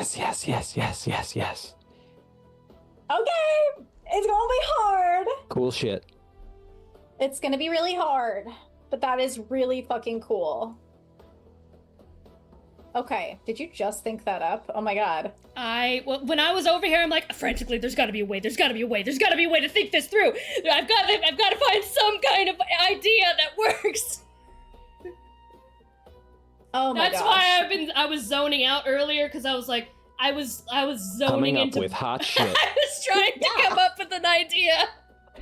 This is gonna be extremely hard. Oh, Jesus Christ, don't say that. But it was really cool, Danny.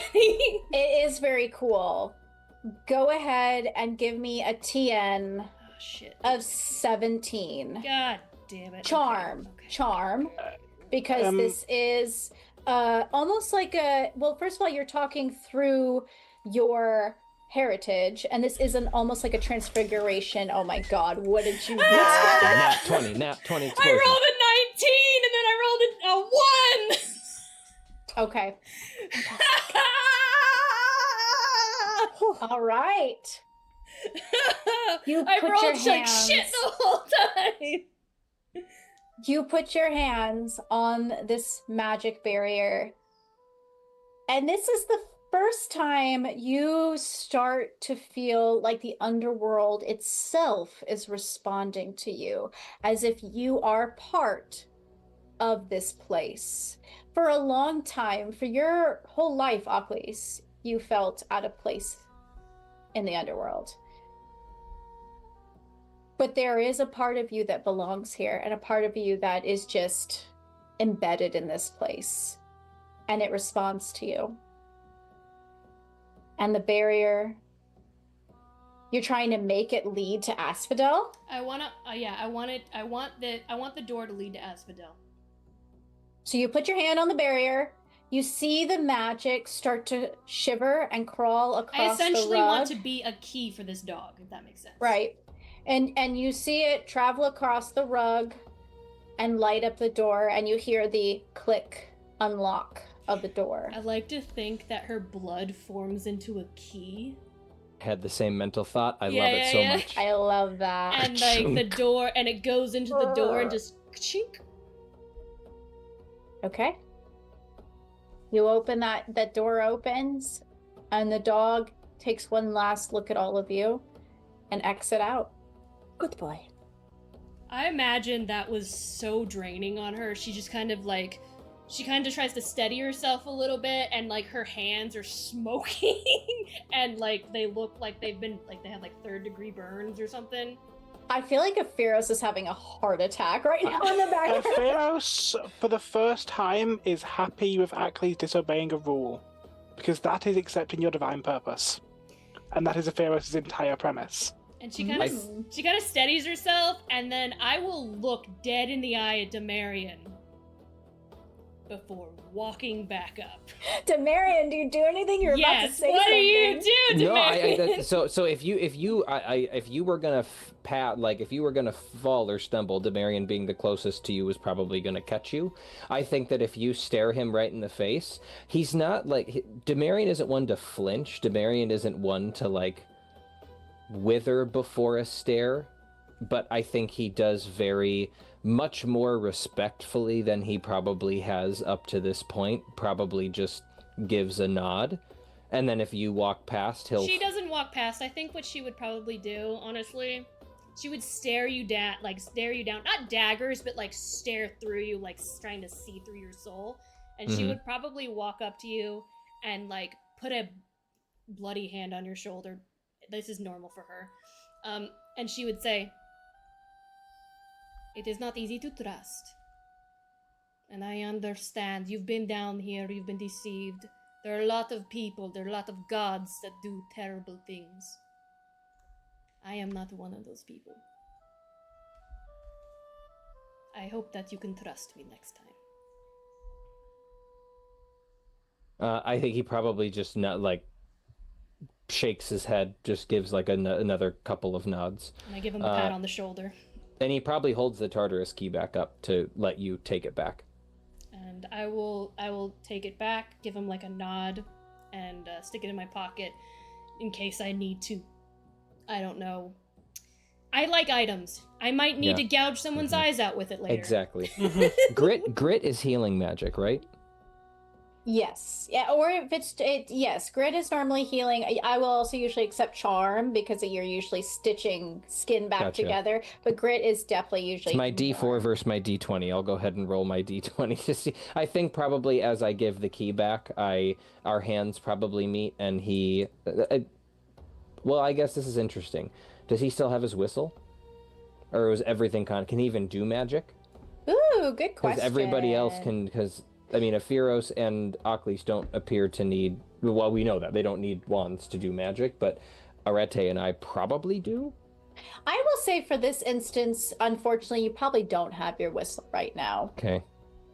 Sounds good. I will not try to heal it. No, it's okay. I'll bullshit and say he just whistles on his own, but I don't think that's how that works, because he needs a focus. So I think he probably tries to will the magic to heal her, but then realizes he can't do jack shit, and so he just continues to follow her. I think she would maybe notice that, and she goes, "You are a good man, Demarian. Grumpy, but good man."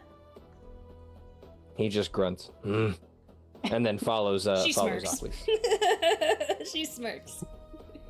Okay, what do you do next? So if everyone else is good with the others, the boy with Elysium, and Ava's mother with Asphodel. I do think it should be the other way around, but I will defer to your judgment. Wait, why? Why should the boy get Asphodel instead of Elysium? Although Achlys is the blood of the ferryman, and the say carries a lot of weight here, nymphs are held in higher regard in the underworld than a mortal soul, and he did dishonor his father. He did a crime, and nymph simply filled with their nature. It is nymph's nature to change the tide. The boy has lived a life of suffering. He's probably beaten by that same father, and so is his mother. He deserves peace.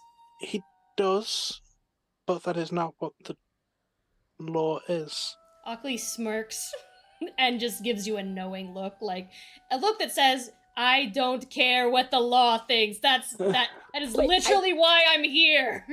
I do have a question. In Elysium, you want her to have her memories. She'll have them there, yes? Yes.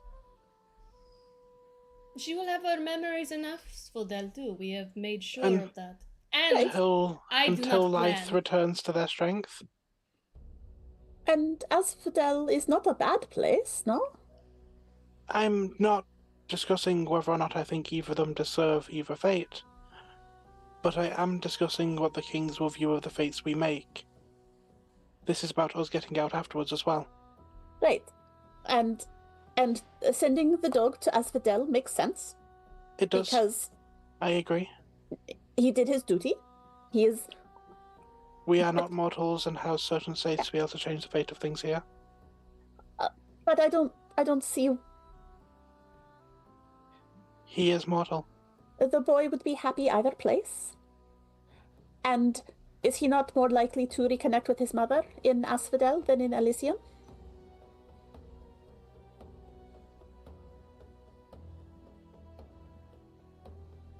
Arete, I don't think it's worth your breath to try and convince that about an emotion that clearly the only thing it sees is what's lawful and what's not.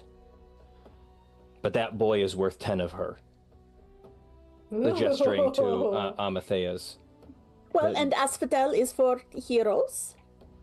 And what he attempted was to save his mother. It did not work, but that was his purpose. Oh, Elysium is for heroes. Oh, Elysium is for heroes. Asphodel is not. Right.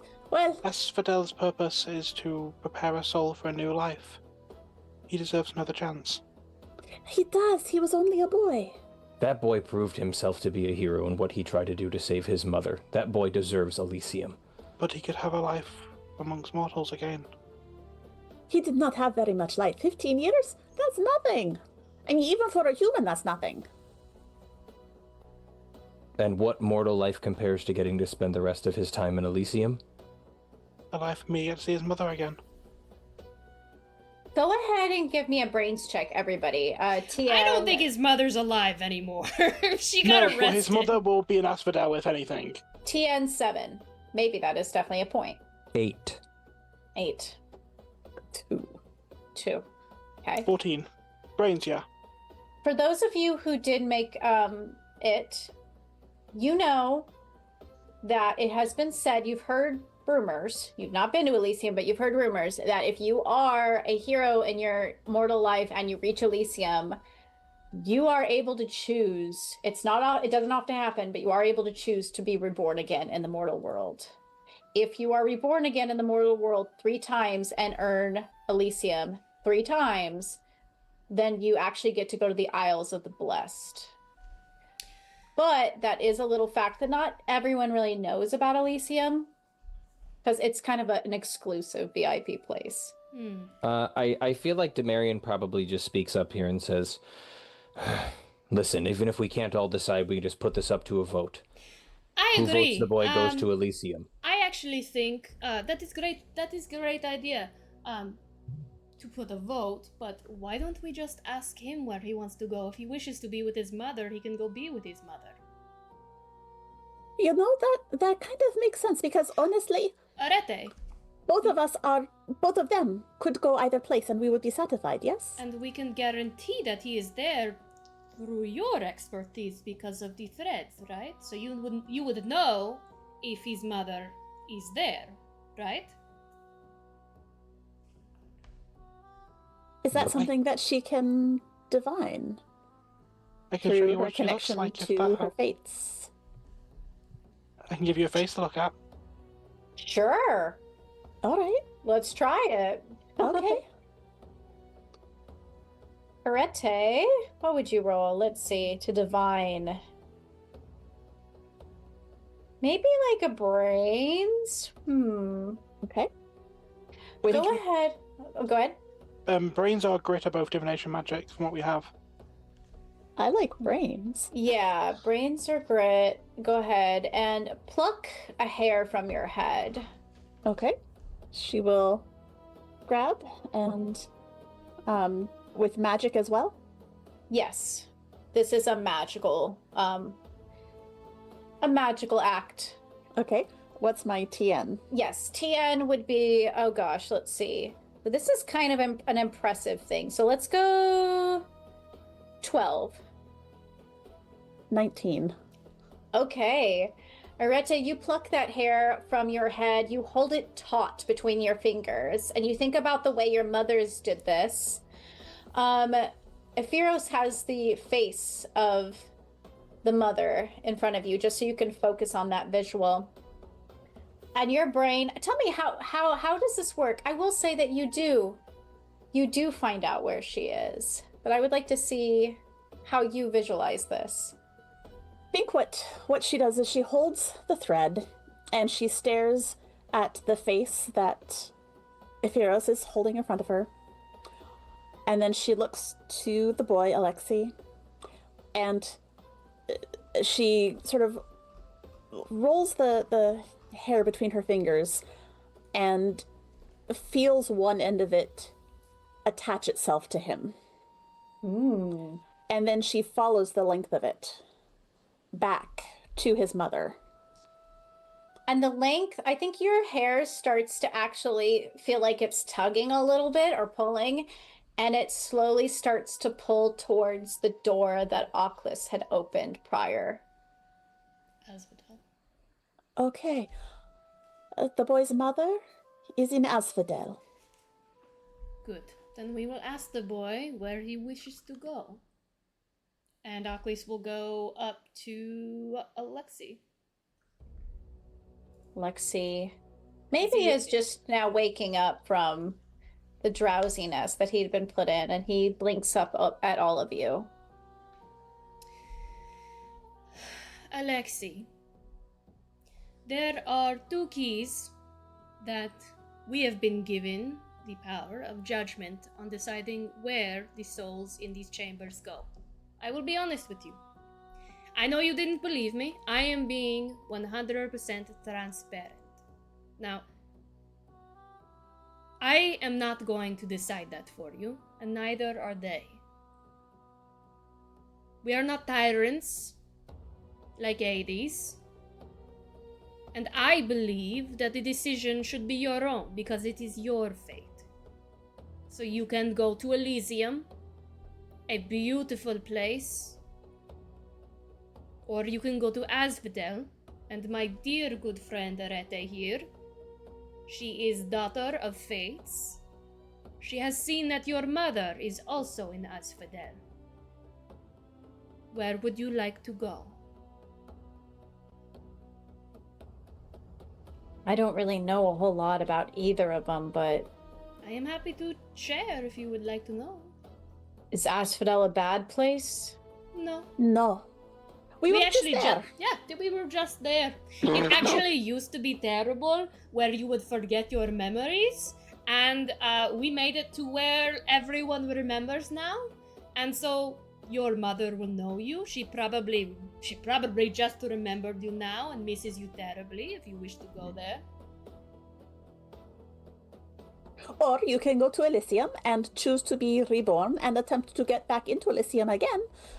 And, or you can die and go to Asphodel, or you can Heroes also go to Elysium, right? Yes, you could try to be reborn as a hero. And just to clarify, Elysium is not just rebirth. It is an option. Right. People can be there as well, just existing. It's also paradise. Yeah. You can go and hang out with a bunch of really cool people. Bites his lip, looks down in thought, and he looks back up, and he says, I want to go to Elysium. Smart kid. I want to train under heroes. I wasn't strong enough to protect my mother when I was alive, and I don't think I'm strong enough now. But I will be. And I think your mother whether would you be like it or very... not, I'm gonna find her. I smile. Your mother would be very proud of you. And I look forward to the day that you do see her. I'll give you a small nod. We'll say And- Demarion grabbed the keys and proffers the one to the boy who that Okay. brings them to Elysium. Before you pass the key to him, Arete wants to take that hair that she had used and just tie it around the key. Oh. This thing, don't lose it. Keep it in your pocket or something. The key or the hair? The hair. The hair. It's so that he'll be able to find his mom. He takes the hair off the key and he ties it around his wrist. And he will take the key and go through the door. You feel the very distant warmth as the door opens before he passes through and it closes off. Well, one more door, yes? One more door. Neferus looks kind of nebulously behind and up where they're assuming the judges are watching. Yeah. After that, and just kind of shrinking a little bit into this themselves. Oh, come One more on, door. Nephiros, don't look so glum. It is the law that put you in the same place in that Tartarus school over and over again. One fate that you did not deserve. Not a little bit. You will be great. Greater than is- anyone has assumed. That is not to say we have the power to change it. We have already changed things. We have already listen to Arete. We have already changed things. We have already changed things. You have already changed things. And for a moment, you see Prometheus chained with a hawk pecking out the insides, but the Ephira slips back.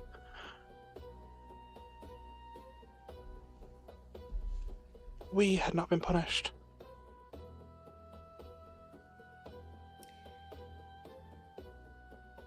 Do you think it not worth it?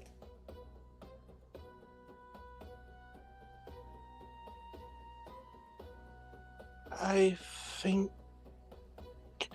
you deserve to be back home. And I would So- not see our decision ruin that. You are very sweet. Agyra has already gone to assist. Would it not be wise for us to do what we can here too? And we are. We are doing what we can. I want to They make sure tr- that everyone has a home. The Not sand just- shimmers as they try to resist turning before there is only Hades staring back at you.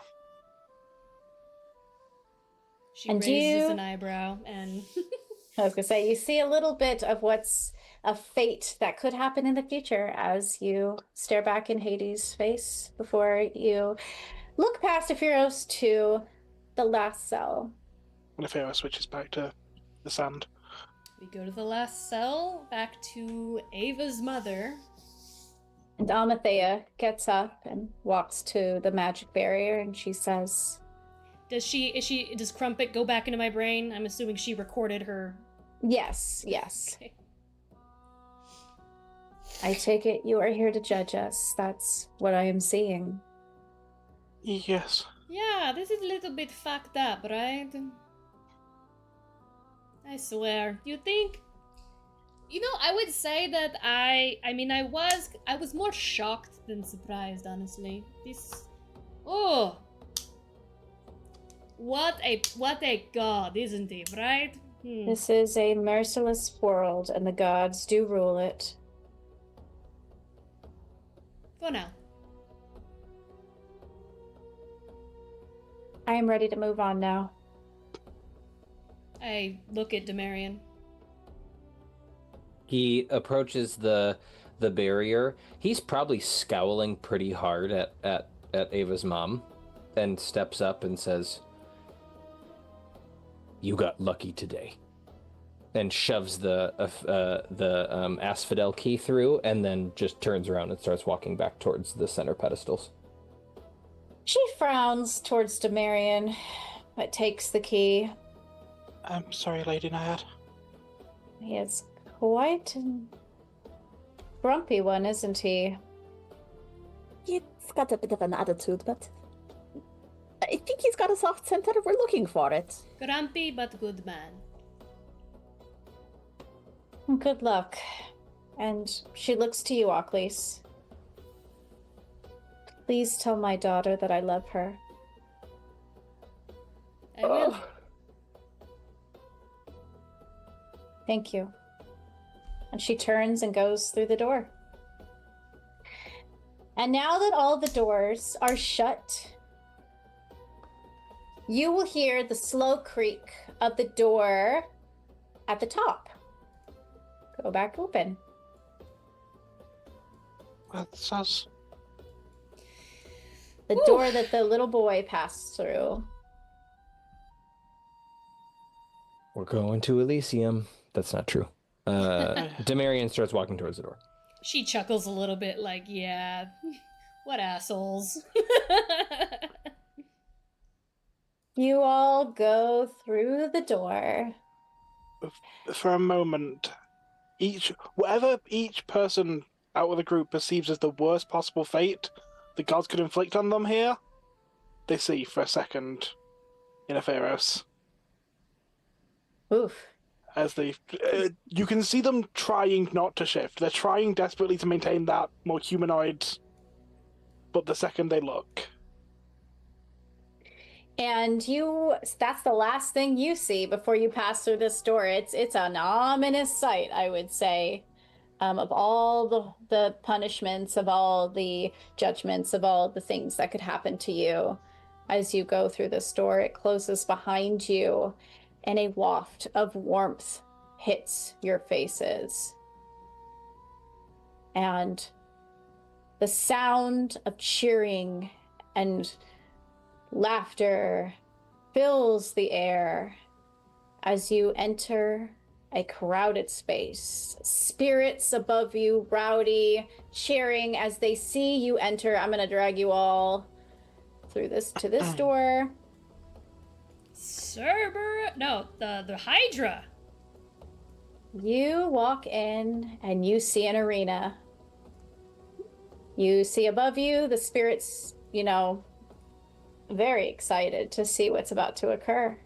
And you hear the roar, the wall-trembling roar of the creature. This is 5 heads. We're gonna go with 3-headed creature in front of you. Scaled green with shining yellow eyes. However, I'm gonna ask you right now, do you guys want to go on a quick break before we do this next trial? Yes. Okay. Yeah. I will explain it all next when we get back then. All right. We'll be back. We will see you in a little bit.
You walk into this space, cheering, applauding above you. As you are walking in on one of those crates, you see your wands or your braces or whatever you cast magic with sitting on there, waiting for you to collect. All right. Before you know you have to go into that arena, that is the next challenge. So whenever you guys are ready. Marion, do you talk to things that aren't dogs too? Can you talk to this thing? Probably. Do you speak Hydra? I speak everything. That would be very useful.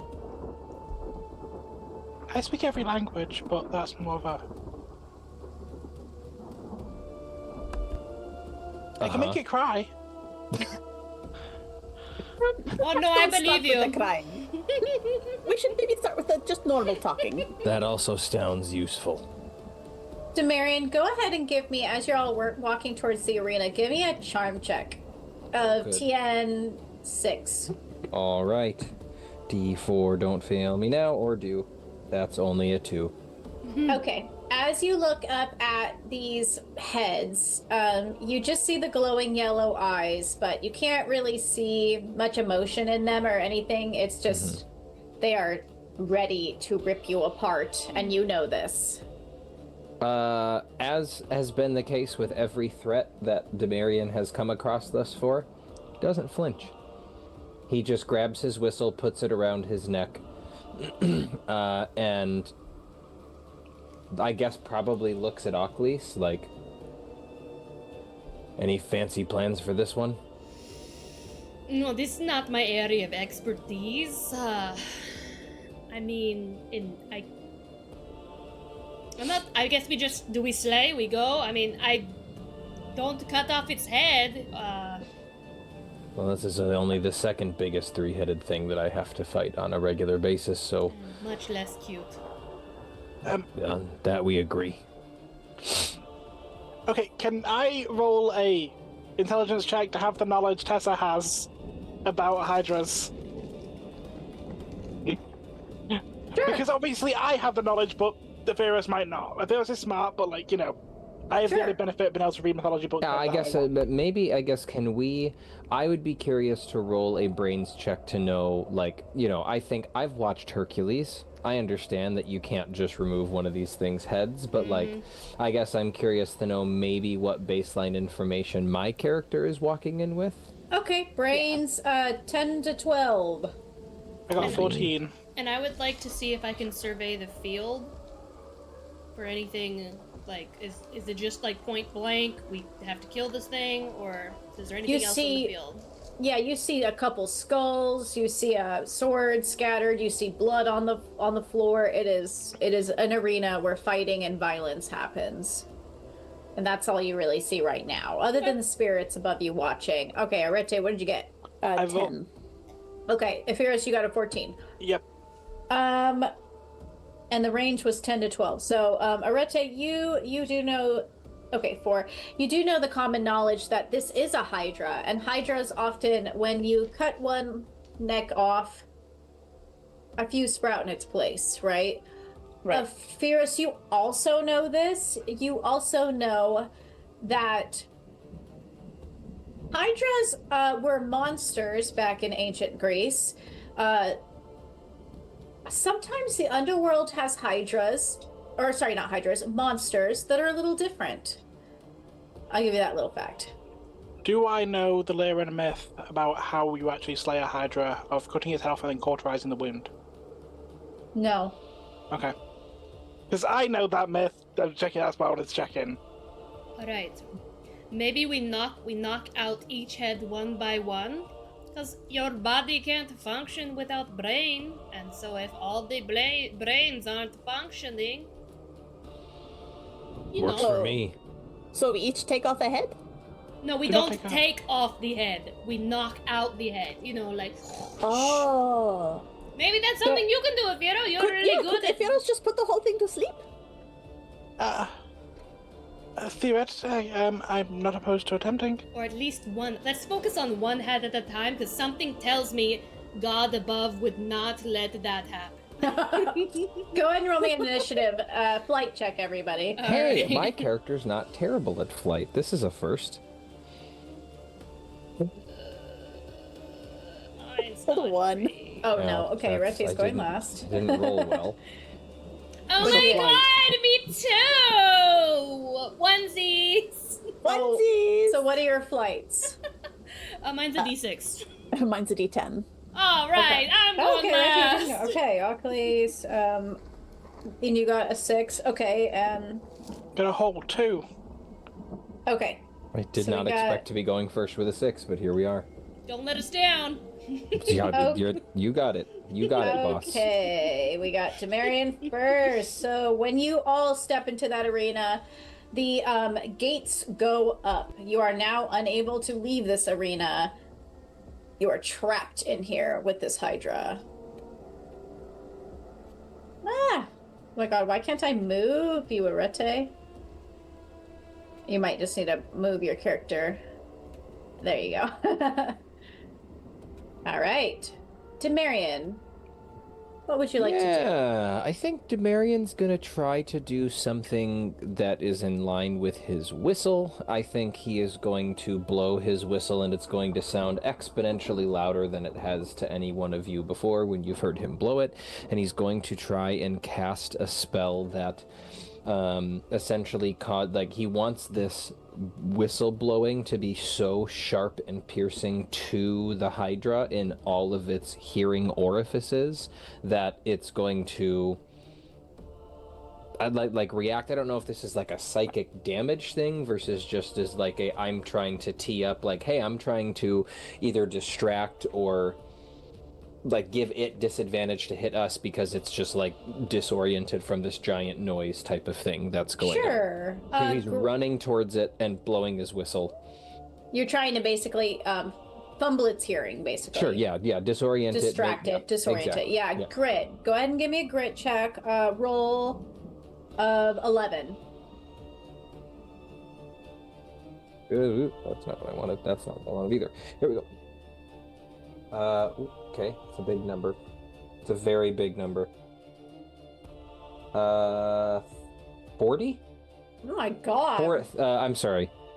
30. I was about to say, 19 I'm plus sorry, 11. sir. No, What? 19 plus 11 is 30. Okay. 32. 19 plus 13 is 32. Okay. All right. Cool. I may have just blown out everybody's eardrum, I was and I'm gonna say. really sorry. Yeah, I was about to say, I'm about to be deaf. Yeah, what I want this to be is that not only am I affecting the Hydra, you can say we're affecting our team as well, which is fine. I also want to affect every single fucking shade and spirit. Everybody in this, including the judges if they're listening, are going to have some ringing in their ears after this one. All right. Yeah. You start to see the necks of that Hydra flail around. They're trying to avoid that noise, and they start slamming against each other. Everybody else give me a grit check of 10. Try to beat a 10. Is this to see if our ears are bleeding? Oh, Probably. 15. 15. Okay, Rete, you close your ears. D8. Josh, I don't like you. My D4s are on fire tonight because I have had That's a so many 7. exploding D4s tonight. I've got a 9, and I don't know if I want to spend another token on it. Don't do Aphiros. it. Yeah, No? don't. Okay. Aphiros and Achlys, go ahead and get an adversity token, but also go ahead and add a -2 to your next roll because you're Yay. You're welcome. unable to focus on anything you are doing right now. The sound is just so distracting and so painful. All right, Demarion, good job. These heads are flailing. They are distracted for sure. Aphiros, go ahead. What would you like to do? Yeah, that stacks with fear, yeah? The What's that? negative Sorry? The -2 would stack with fear, wouldn't it? Yes, it would. Yeah, they are very overstimulated right now. There's a lot of people all looking at them. They don't have a clear sense of who they are right now. Ooh. Okay, so Um, what's your negative at? So this one isn't like the worst. The worst is being alone. They're both scared of being in crowds and not being with people because Apheros is a well-adjusted individual. Um, Yeah. This sounds like a But- -4. 2 from me, 2 from your fear. yeah, I'm assuming Yeah. -4. -4 to you. Okay. What would you like to do? I think. Okay, so they're surrounded by crowds who are all cheering, ultimately wanting a gladiatorial thing. I think the only thing they can think to do is to make the Hydra see a gladiator chopping at its legs, at its neck, at its. Okay. Go ahead and give me a charm to try to create that illusion. I'm trying to influence its mind, ideally. But I can do charm if you'd rather. Oh, so you're trying to make it It's dreams. It's the, it's a- dreams. Okay. Let's see. Okay, grit. Go ahead and try to hit a. Let's try to hit an 11. I'm -4, folks, so let's see what I can do. Yeah. Okay, I got an exploding D4, so maybe, possibly, Okay. who knows? Another 1, so that's a 5, 6, 7, 8, 9, 10, 11, 12, I'm at 13, 14, 15 with, because 1 bonus. 15 -4 is an 11. Okay, you just barely hit that. Yeah. But you're able to get one of the heads to start to see a gladiator and like basically snap away at the ground, crushing stones in their teeth and tossing swords and trying to get at this invisible gladiator, and just its leg is like jerking up to try to avoid it. Great job. As if Eros just cowers into the smallest corner they can possibly find. Yeah, it's getting scary. Hiding behind a pillar, I'm sure. Yeah. Arete. She is going to do something a little bit in preparation for maybe doing something in the future, if it works. She's going to pull a string from her, or a strand of hair, and hold it in front of her wand, and try to use that piece of hair like a projectile and aim it at one of the heads and try and embed it into one of the heads. Ooh, okay. The hair. That's so much worse than having a hair on your tongue. Oh yeah, the feeling of that In one your little. fucking skull, just like, Oh, but I just stepped on a dog hair that was embedded in my foot until I could find tweezers to pull it out. So that sort of feeling. That is a tricky one. Okay, cool. Fight. Probably a roll of fight. Go ahead and roll 11.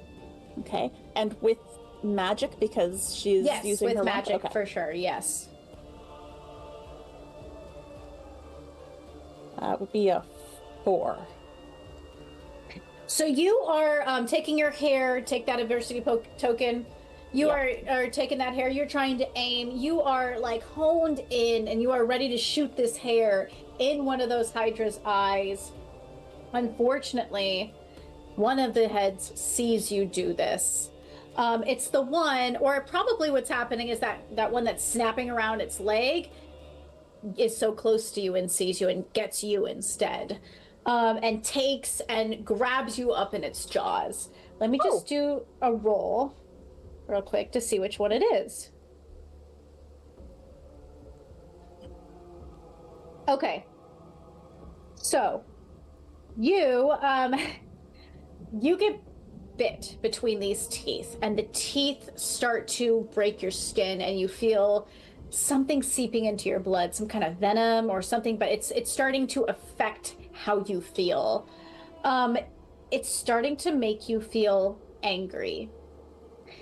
And it tosses you away, and you hit the ground hard, and you just feel this overwhelming sense of anger in you starting to rise, Arete. Okay.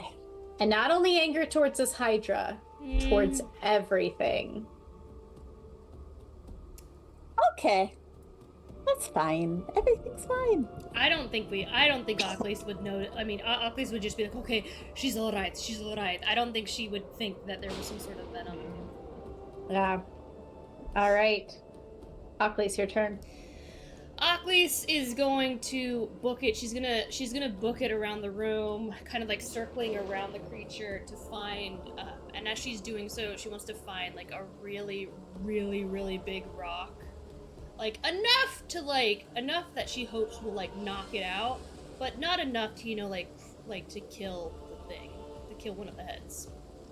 And she's going to use her magic to kind of like bring that rock up and just kind of like slingshot it around, kind of like a David and Goliath with her magic, and send it at one of the heads. Okay, I'm gonna say that will be a fight check. That's exactly what I wanted. Great, fight of 11. Let's go. That is exactly what I didn't want. Yeah. My D12. All right, let's do it. It's our base right now. It's gonna. And you're at -2 because of your hearing still ringing. That is an 8 with my D4 with -2. So. You needed an 11. So that was a 6 for me. Okay. Achlys, you start to have this boulder and you are swinging it and it's heavy, but you got it, right? At first you have it.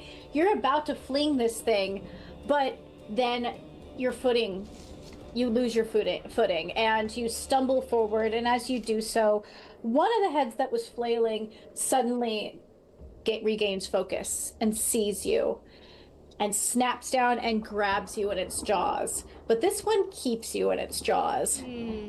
And as you are hugged in these tight, sharp teeth, this place is starting to feel almost like a coffin. It's hot, it's wet, it's tight, and you know that if you get swallowed, it'll feel even more like that. And you start to feel an overwhelming sense of fear take over you. Can I, as this is happening to me, can I do a brains check to see if I can recognize that something is wrong? Sure. Brains. Go ahead and give me a brains of 8. I hope everyone's Because normally adding their points. Achlys loves coffins and tight, wet spaces. So this is very strange that Achlys does not enjoy that makes being sense. in a hot, wet coffin. See, that makes sense. I was like, why is this making me scared? Is this what everyone Normally feels? this brings some sort of arousal, but right now I'm not liking this very much. Something must be wrong.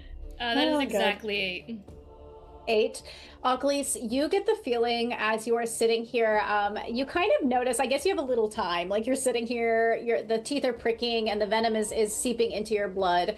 You realize that these Hydra are kind of hybridized down in the underworld. This one is like a very emotional, right? Like, and you feel like the venom is attached to that. And you kind of guess, okay, well, you didn't see a Rete, but you're like, okay, this one is like feeding off of my fear. Like you can feel that that's kind of what's happening. Do I have time to yell out while I'm in its mouth after noticing that? Sure. Okay, Achlys is gonna be like, don't let it bite you! Ha! Ha! This is awful! Ha! And you will get a mod of fear, so you also will get that -2 stacked on. So is it... But you guys only had ringing ears at least for the first round. Okay, So I take was the about to ask. -2 Okay. off. Yeah, but now you are scared or whatever. Okay. I will probably say, unfortunately, since you're angry, there will probably be a -2 as well. So kind of, Reckless. yeah. Okay. Demarion.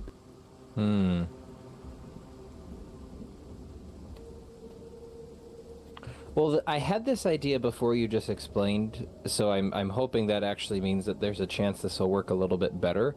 I think he's going to keep, I mean, he's been a Cerberus trainer forever. He's like that, so that's what he knows. And so I think what he sees is essentially like a wild animal, and either an animal that's been almost like the dog we just saw, like this animal's been trained to do a shitty thing, and so I think he's going to try to lean into that. He kind of knows, like, the training. I think he's going to try to convince this thing to essentially calm the fuck down and drop Achlys.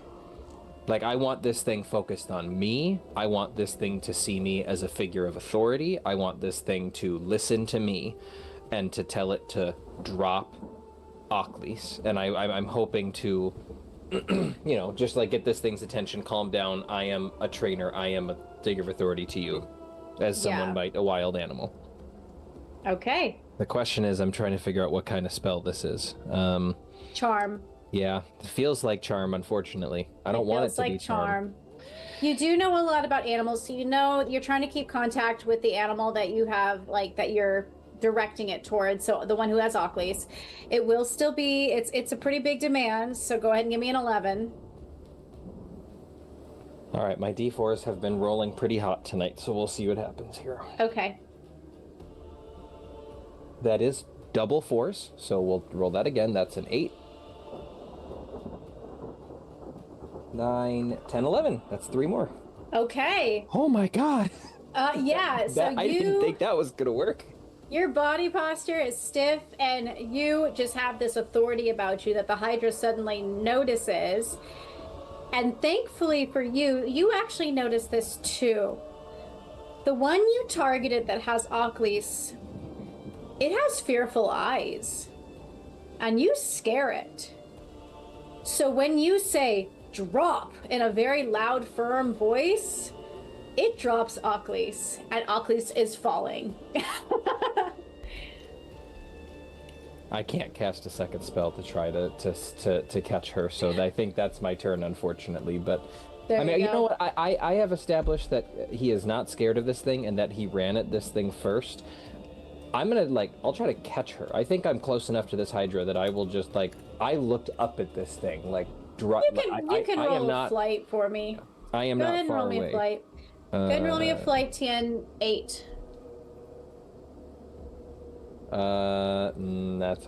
This is not a magic roll, so that's only a 6. A 6. Unfortunately, you do not catch her, and she lands on you, and you both land in a pile. Yeah. Okay. Ephiros. Okay, so, it's motion.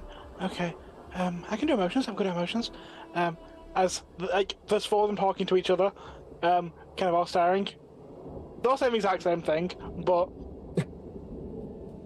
I love that image. a little bit out of sync. And I think the responsibility is feeding on emotions. Let's turn off emotion. Okay. They Which one know would how- you like to target? Oh, not the Hydra. They're feeding off emotion. There's a crowd and 3 people here. I think they're going to channel a little bit of life and do a temporary sleep on everyone. Okay. Just lull everyone into a... There's nothing here for you to feed on. You can sleep too, Hydra. Okay. All right. That's interesting. I like that. TN 8 to target 1. TN 12 to target 2, and 14 to target 3. 3 people? Yeah. Okay. Just so we can kind of get an idea of... Okay, there's only a 1 on the D4, but the D12 exploded, so, Helpful. Helpful. Fire and ice, baby. Okay. And that's going to be another 11, so that's going to be 23, 24. Okay. You set out this feeling of stoicness, of apathy, and the apathy runs over your comrades, and it runs over the crowd above you, and you suddenly hear silence as they stop cheering, as they stop being excited that you guys are fighting, and you all also feel apathy as well. Which hopefully should stop the anger on Arete, hopefully, maybe. It does. I will say with Oh, it's its apathy. own negative, yeah. Are we Yeah. all Wednesday Addams now? Hell yeah. No, Wednesday Addams is very emotionally driven. This is Well, closer... I mean, like the way that she's presenting, like. Yeah, this is closer to... Why bother? Yeah, I will say it feels like almost like, why are we even here? What were we supposed to be doing again? This is like, Yeah. yeah. Wednesday's indignant. This is Life's Village. Yeah. All right, Arete. So I have a question. Sure. Because she was artificially enraged, would this drop her to that nothing, or would it just get rid of the rage and the anger? That was a good question. Did we all drop to 0, or did her 10 drop to a 5 and our 5s dropped to a 0? I will say, Arete, I think it definitely takes the anger out, so that's for sure.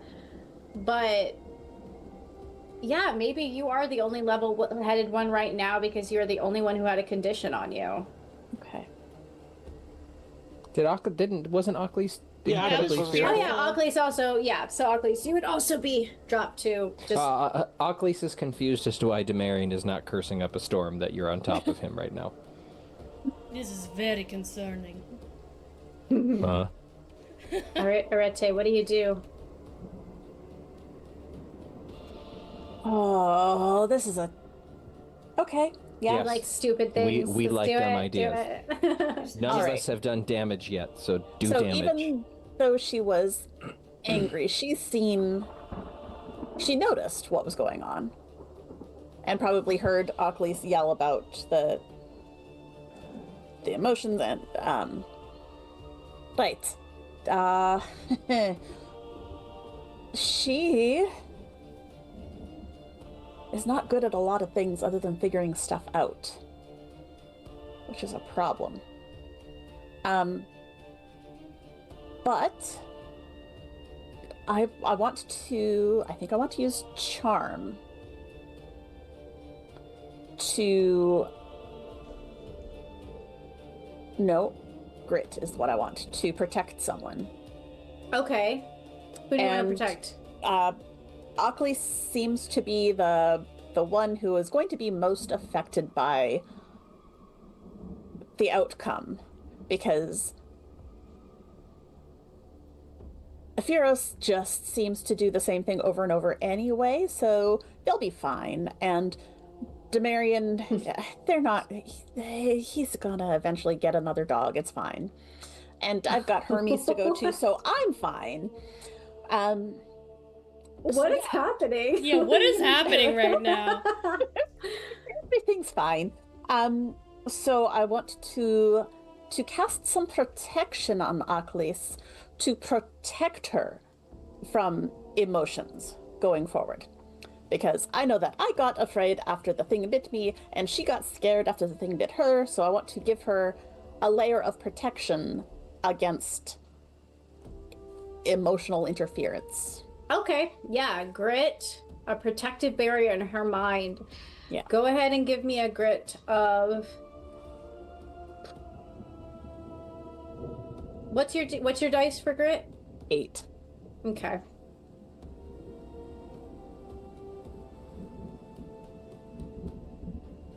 Go ahead and give me a grit of 10. You are doing your D4 too.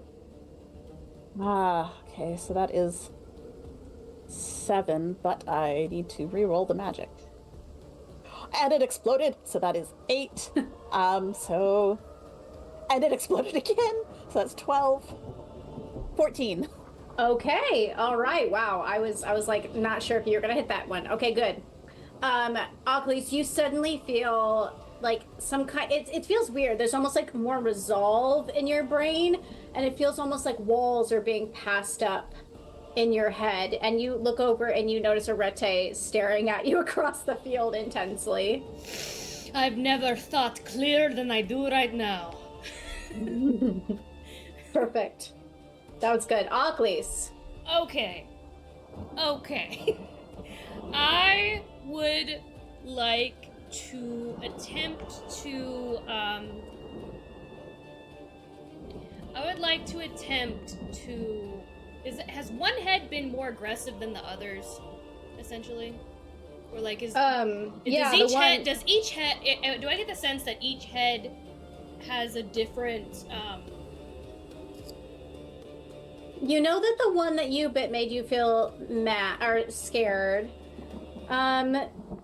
If you want to do I mean, you get the sense. So I know one makes us scared, one makes them aggressive. Okay, and I know which head bit me because we share that special bond now. I would like to make the other heads look like Demarian and Arete, and I want to make the one that makes it fearful, I want to keep that one looking like it does. Oh, so you want to change their heads? In an attempt to get the one that makes things fearful to bite the other two. Okay, yeah, go ahead. Give me a charm check. TN, we'll do 12. That is a 19. Wait, I didn't even do my magic. Hold on. Hold up. Oh, that exploded. Hold up. That is 27. Jesus Christ. Well, A 27? Yeah, I exploded on my D4 and I rolled a 19. You definitely turn one into Demarian and one into, who is it? Arete. And only because Ephiros is like sand. I will say, you guys I can't now play sand. You will now see, so the head bites on, is like scared, and bites onto the one in the middle, which is Demarian, and the teeth slice through the neck as it goes to bite this other Hydra. And it rips this guy's head off. No! It's supposed to just bite it! To make it scared! You did really well. Oh my god. But it's so scared that it ripped its head off in the middle. And two sprout up. So the one that was scared... Wait. The one that... I'll give you this. I will give you this. You see that this scared Hydra head goes to fight the other two, start to bite them. The one in the middle is aggressively biting back, like trying to violently take off the other's head. The one on the far side is kind of giving a and trying to ignore. Okay. I'm gonna do that again next round, but with the other head. All right, the two in the middle are looking extremely angry. Well, I will say there's one in the middle that's looking rageful, and the second head that sprouts is looking kind of sullen. Okay. Yeah. Okay, well, Demarian. shit, that didn't work. How I hoped it would work. Okay. Well, every creature has a heart, right? I think, is there... I want to look for either a jagged piece of pillar or a jagged rock that's been broken apart here, and I want to send that shit launching at this thing's chest cavity. Okay. I don't think I'm going to be able to generate enough force to make a pillar of stone or a speared stone jut up from the bottom and cause any real damage. So I want to try to launch something big and sharp-ish, pointed-ish at this thing's chest at the base of where its necks meet try to start digging a hole towards this thing's beating heart. Okay, give me a fight check. Am I still totally... Can I even do this? Am I like, why am I here? Oh, what's the point? I think I'm like, what's the point? Give me a fight check, -2, TN 11. Fight check, -2. TN. Yeah, because you're just like... Yep, gotcha. I guess. And you don't put as much strength behind it as you probably should. I don't blow my whistle as hard. You're half-assed, yeah. Ooh, well, that's a 10 on my dice, and this feels important enough to spend one adversity token on to bring me to an 11, to launch something, a jagged piece of stone.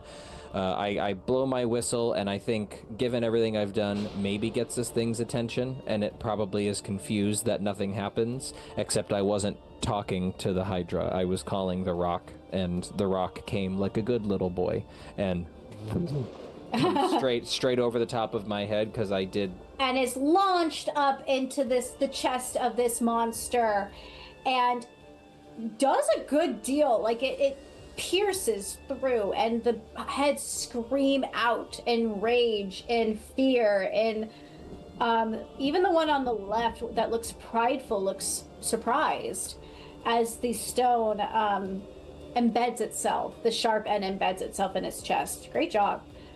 Aphiros. Let's build off that. One of them said look sorrowful, yeah?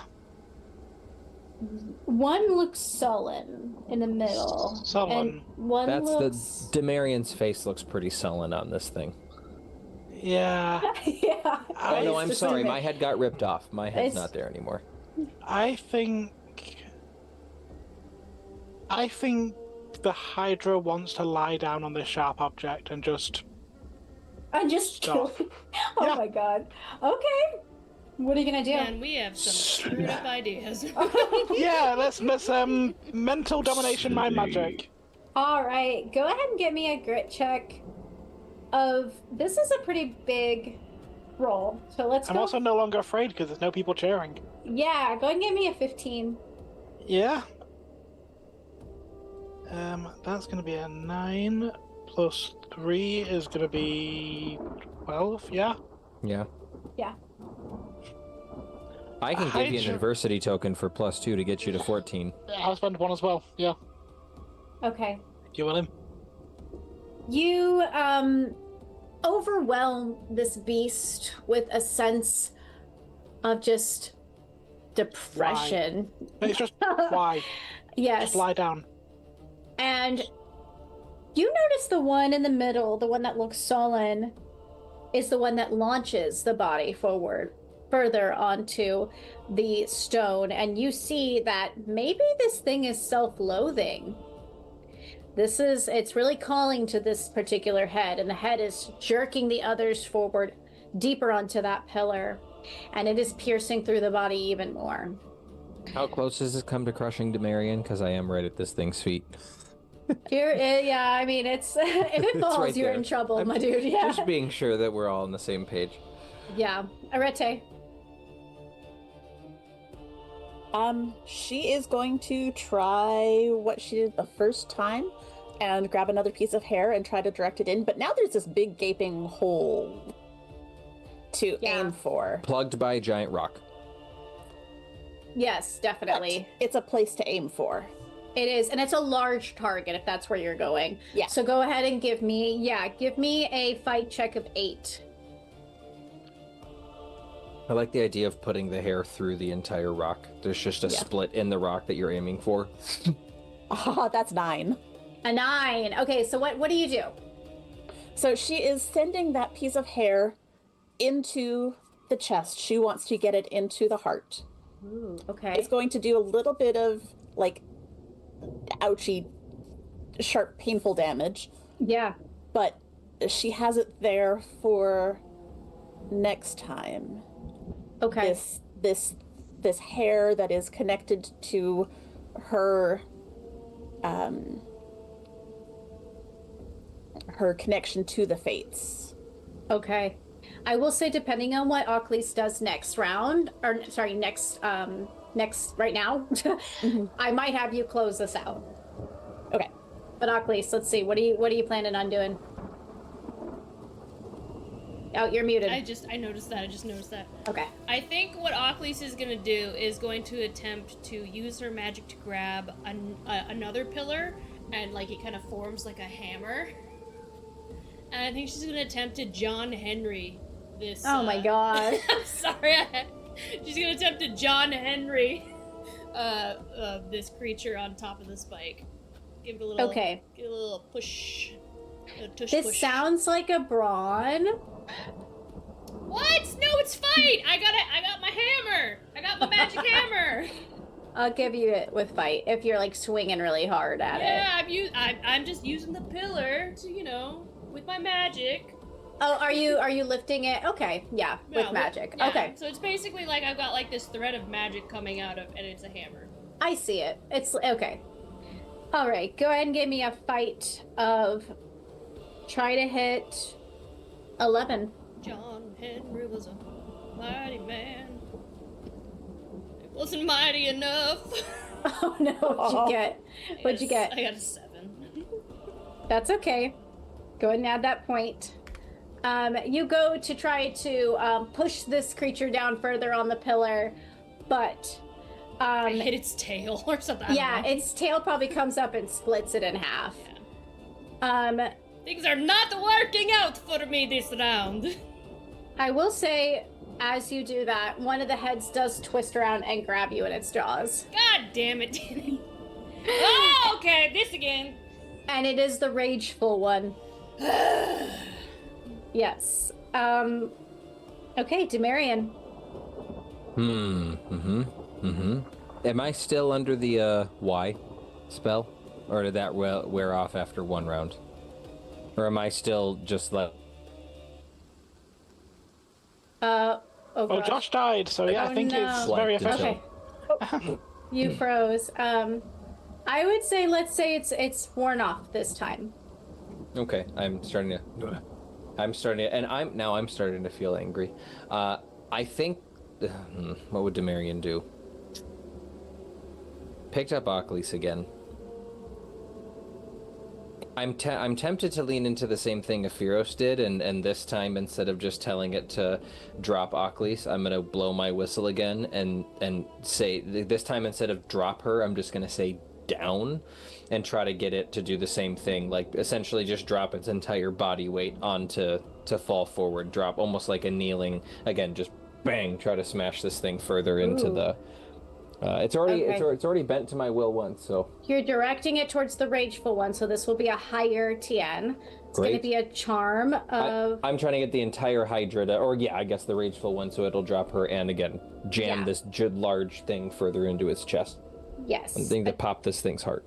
Charm of 13. I gotta stop trying to do things with charm. This is not a smart move. Not Calvic. You so used I'm to really that not. D20. That's only a total of 7. Okay. Go ahead and add that point. Unfortunately, that rageful one is not listening to you. It is just shaking Achlys around, and while you are distracted trying to get that one to drop it, the rather smug-looking one dips down and grabs you in its mouth. Cool. And starts to crush you in its mouth. I'm just guessing you're like next to me in another mouth and like, I'm going to rip your head off, Demarion. Yeah. And what does Demarion say in response? You're starting to feel rather prideful. I'm starting to feel rather prideful. I've dealt with bigger things than you. I'd like to see you try. She's just like squirming, like trying to like. Perfect. Aphiros. To the head of self-loathing, almost gentle and tender as sleep is, as she steps forward and just kind of embodies cot death for a second as her hand reaches out towards the self-loathing Hydra's head.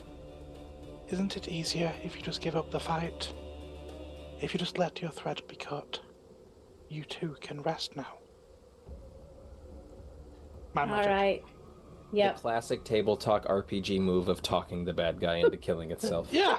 I love it. God, we need like a suicide warning on this. Yeah, I didn't think that was true. Grit check of 12. Let's go. It's an imaginary Hydra audience, so it's okay. Yeah. No Hydras were harmed or No depressed in Hydras the were making of harmed. this show. All right, what'd you get? Please see a therapist if Aphiros Yes. talks to you in your Yes. sleep. Yeah. What was 12. Yeah, and we'll do maths. Because maybe? Okay, so I do have 1 bonuses. Yeah, I've got +1 from wand, +1 from my base stat. Yes. That's going to be an 8, 9, 10, 11. I'll throw a burst token into that. Okay. And you successfully draw it down further onto the pillar. It's starting to cry out, oh, a mournful sound.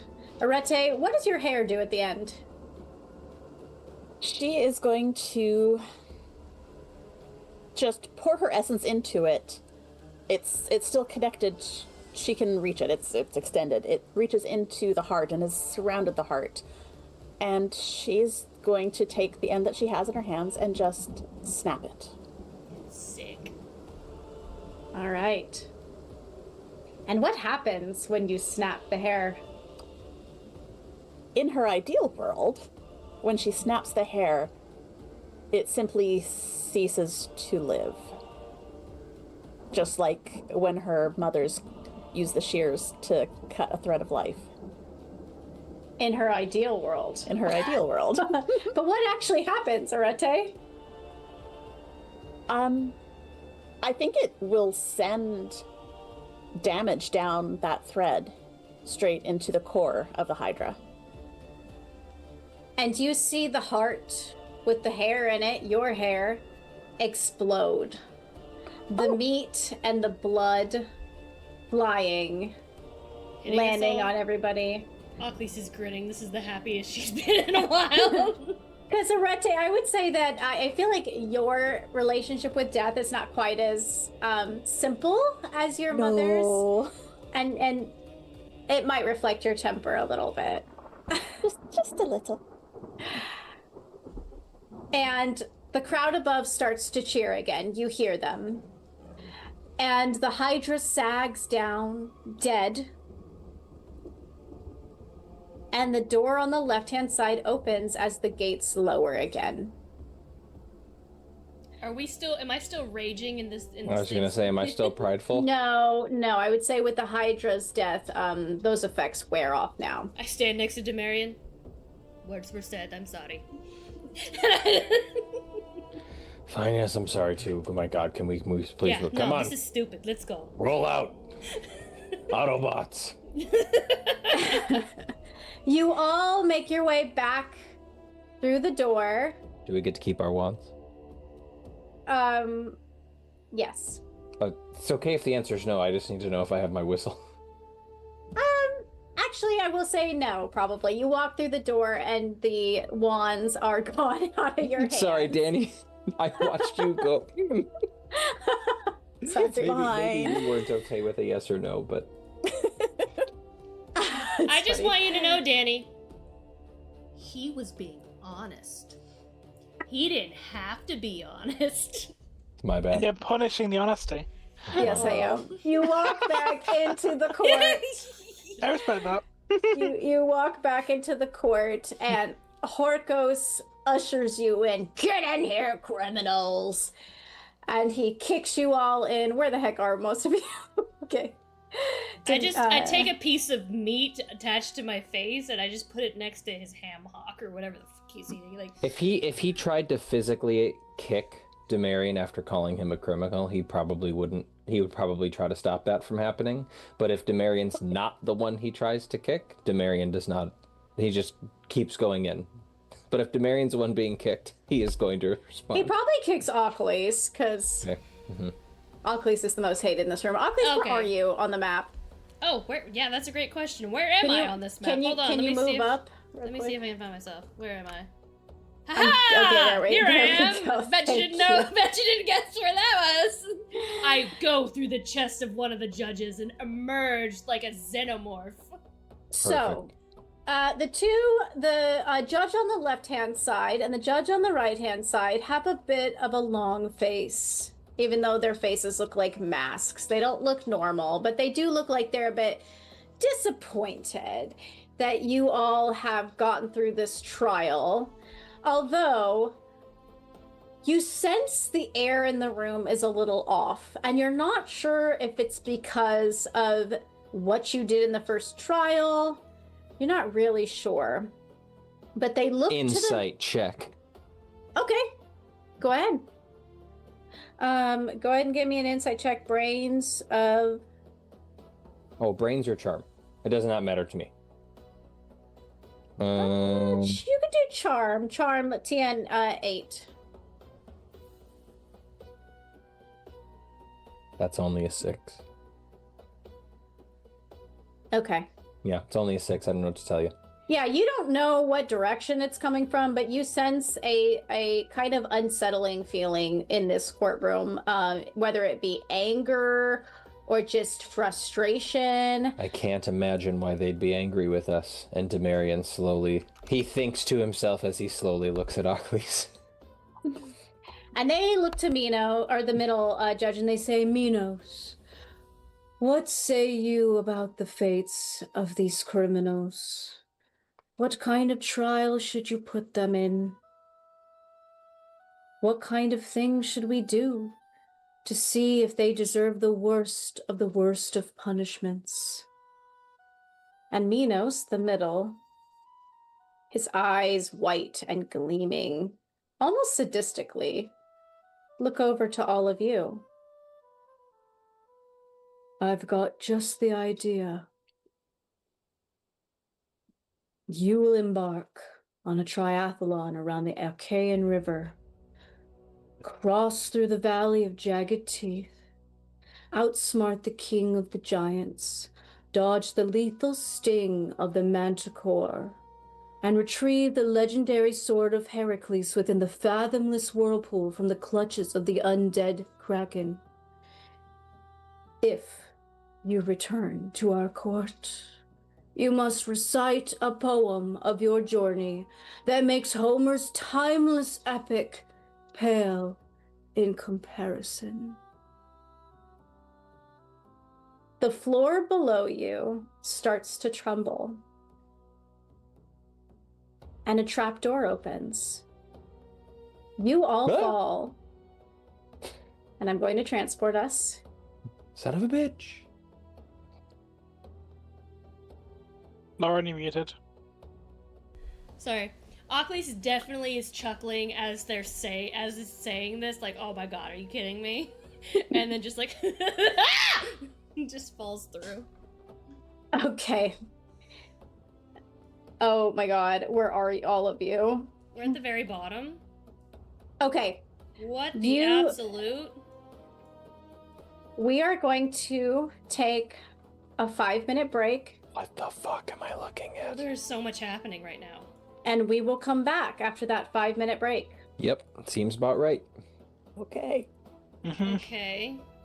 I'll go shit my pants in private now. Okay, sorry. Let me zoom out so that they can all, like, the audience can see this real quick. Hold on.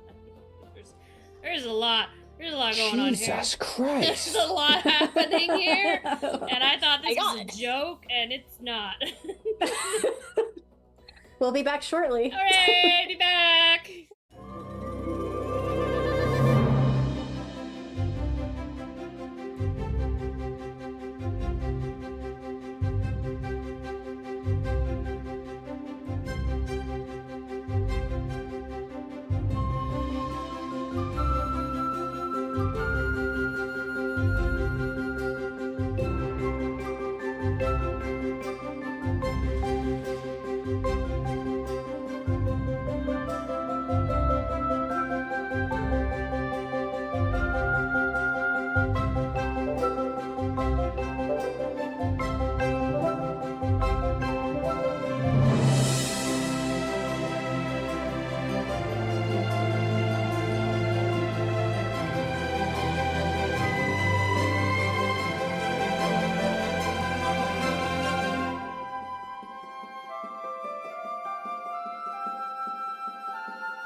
Yes. Yeah.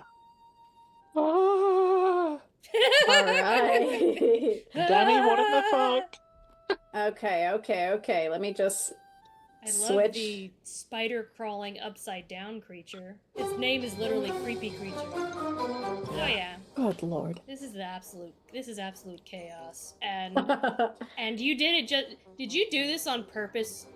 You land. Wait, hold on. In this forest of cacophony, of this forest of chaos, of violence. There are creatures around you, both big, small, in the water, or on the land, in the sky. And you look around and you're like, how are we gonna get the hell through this? How are we? I mean, you know what you have to do, right? You have to go through the forest. You have to outsmart the king of the giants. You have to write an epic. Who's getting their pen out right now to start taking notes? As your group. We have to get the sword. Probably a Pharaohs. Yeah. Well, Achlys is overwhelmed, so she's gonna be rolling with her fear. Okay. What do you do first? What do you guys do first? Like, what direction do you go, right or left? Oh god, I mean, so far, I think probably Demarion is going to do what Demarion's done the whole time. He's not afraid of any of the things that he currently sees. He's just like, son of a bitch. But is going to go do the thing, so I think he's probably initially going to start to go forward to try to get a lay of the land and look for, like, what appears to be the safest route, if there is such a thing here. You can't see. Yeah, I mean, as far as it goes, there's roaring, there's cackling, there's growling. There are violent sounds coming from every direction. And no ones? Nope. What direction do you go, right or left? Left.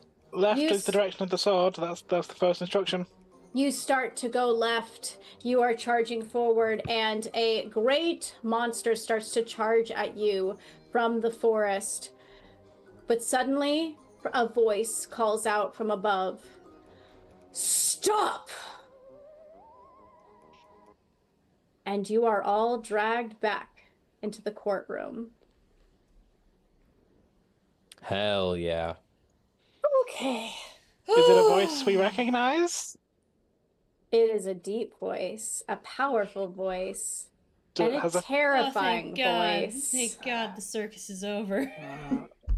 Okay, because Hades is better. I kind of wanted to wrestle with a goose bear, but I understand. Yeah, no goose bears for you. No goose bears for you. You are man. dropped back onto the space with the podium. And you hear footsteps approaching from the right.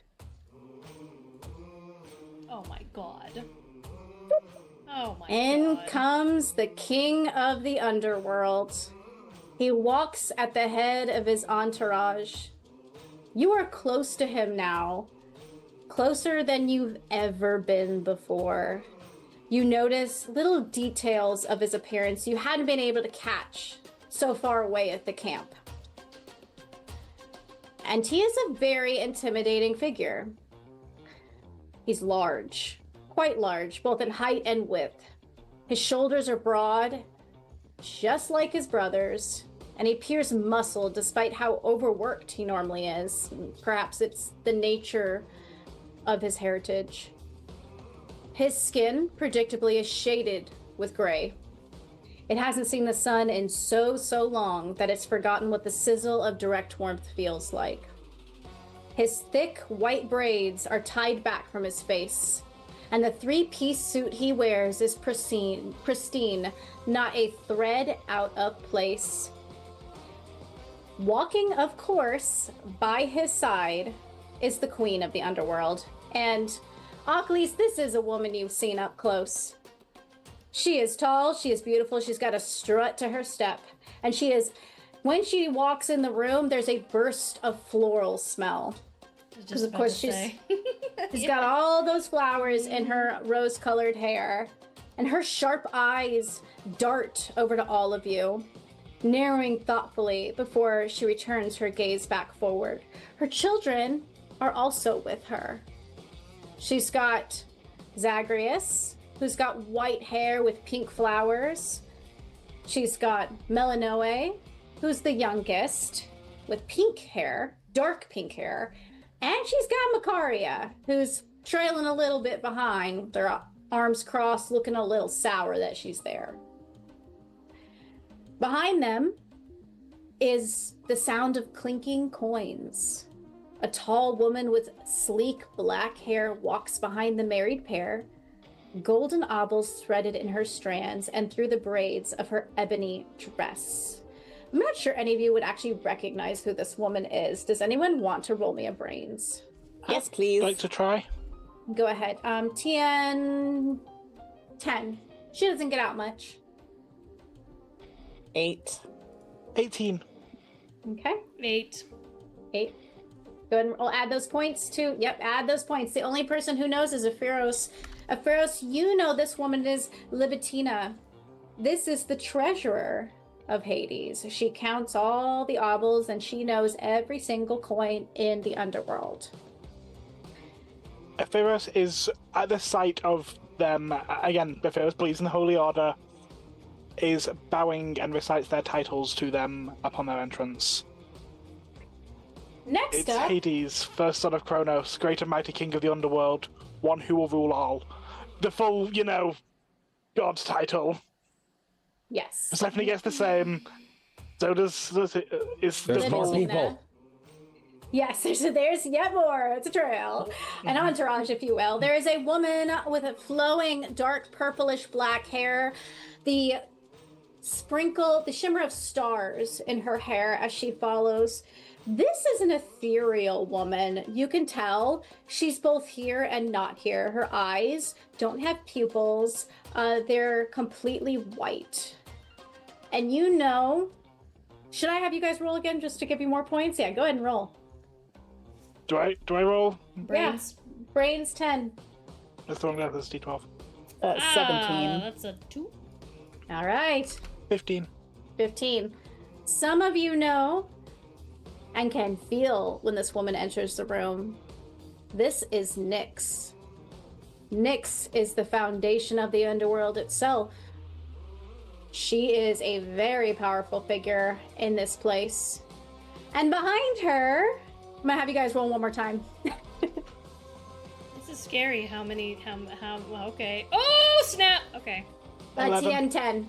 4. 11. Okay. That is a 16. 16. What'd you get, Demarion? Makes sense you wouldn't know most of these people for sure.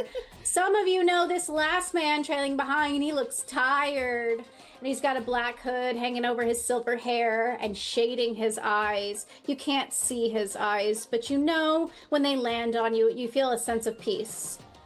This is Thanatos. Oh, I love him. My boy. So in a line, here they come. Hades, Persephone, their children, Libitina, Nyx, and Thanatos. They all get all their titles. But the only one who gets any embellishment additionally is Nyx, who gets Mother Nyx, Great Goddess of Night, Primordial Entity, and then again you can think of the title. Yep. And they all kind of nod to you. I would say probably Hades doesn't. He doesn't acknowledge you at all. He looks okay. Anyone want to give me a Yeah, sure. charm check for Wait. how Hades looks right now? Yes. TN 5. 5. I can't Yes, read him. 5. Demarion. Those are Okay. one. Okay, some of you were like, I don't know how he's feeling. Some of you were like, he is livid. He is mad. He has called off these trials. And this doesn't happen often. This only happens, as you know, some of you know, when Hades finds it worth his time to grace the case. Oh, So Hades comes up to the front of the room, and his eyes land on you, Achlys. And he says, I don't think we need this third trial. And you hear this disappointed huff from Minos. I mean, it's not like I put any effort in it or anything. It's not like I went through the entirety of the underworld and collected all of those beasts or anything. I mean, it's not like Hades goes, we can use it for something else. And he looks at you, Achlys, and he meets your eye. I'm gonna take a seat. And you're gonna tell me right now why I shouldn't send your ass right back down to Tartarus, not just to that little camp, but down to where the pits are, where the Titans are currently rotting away. Because the way I see it, you are a criminal of the lowest kind. You have not only disrespected my authority, you have altered the very makeup of the underworld itself. That little trick you played in the first trial, you don't think we would have known? Nyx felt it right away. And not only that, and his voice booms through the hall. You have demeaned what death means. You have degraded the structure of this place. And you have spat on the way I rule my kingdom. So I'm gonna sit right here, and he points to Minos' chair. And Minos, the judges get up in tandem, and they step aside, and he sits in the middle. Persephone sits on his right. And the court kind of looks around who sits on the left, and they move away for Nyx to sit down on the left-hand side. And he sits back, folds his legs. I want your minions to come first and tell me exactly what their thoughts are on all this. And you guys get the feeling this is the third trial. This is the last test. And how many adversity tokens do you guys have? I have 11. 8. Okay. I have 2. 11. Afiras has 2. Arete has 8. Yeah. And Demarion has 9. 9. Okay. Just a sec. Let me add that up. Should be 30. Okay. He sits back and he gestures first to you, Demarion. Demarion, go ahead and give me a quick brains check. TN 5. That is a 5 on a d6. Demarion, you feel a slight tug behind you. You look behind you, and you see Cerberus at that door at the entrance of the courtroom. This dirty fool! That dog has all 2 for 6 ears perked, is looking straight at you. I am called forward first. I don't know if he says my name. He just says Demarion you, and he points. is not looking. Demarion is looking straight at his boy, and I think he is frozen. Right now it is just him and Cerberus, and he is... He slams his hand down on the arm of this chair. It cracks, and you hear the sound of it. You! Okay, that gets his attention. He turns around. I don't think there's a chance that Demarion looks anything other than just angry right now, but he's also not stupid. So I think he, with difficulty, peels himself away from Cerberus and goes and approaches the. I guess we're being called up, so approaches the stairs here, and frustratingly but appropriately gets down on one knee, one fist to the ground, one fist across his chest, and bows, and then looks up and meets Hades' eyes. Tell me your impression of this criminal. And he motions towards Achlys, and he says, and tell me why I should let you out of Tartarus.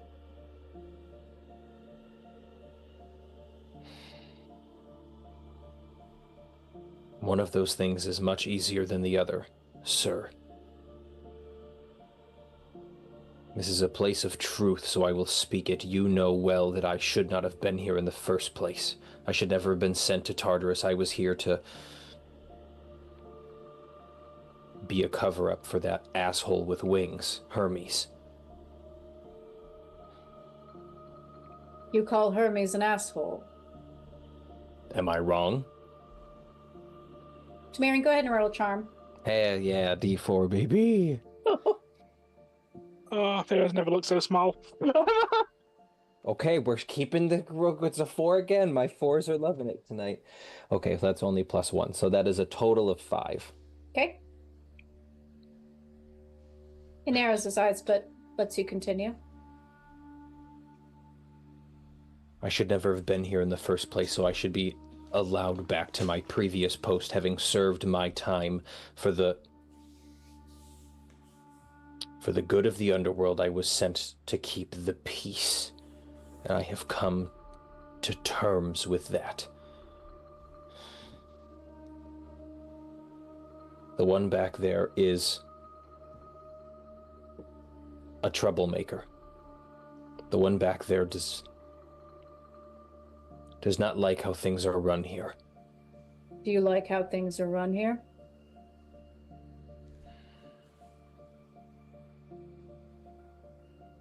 No. Tamarian, roll a charm. Here we go. Perfect. My hot streak has to... There it is. There. Okay, that's a 3. Okay. Why is that?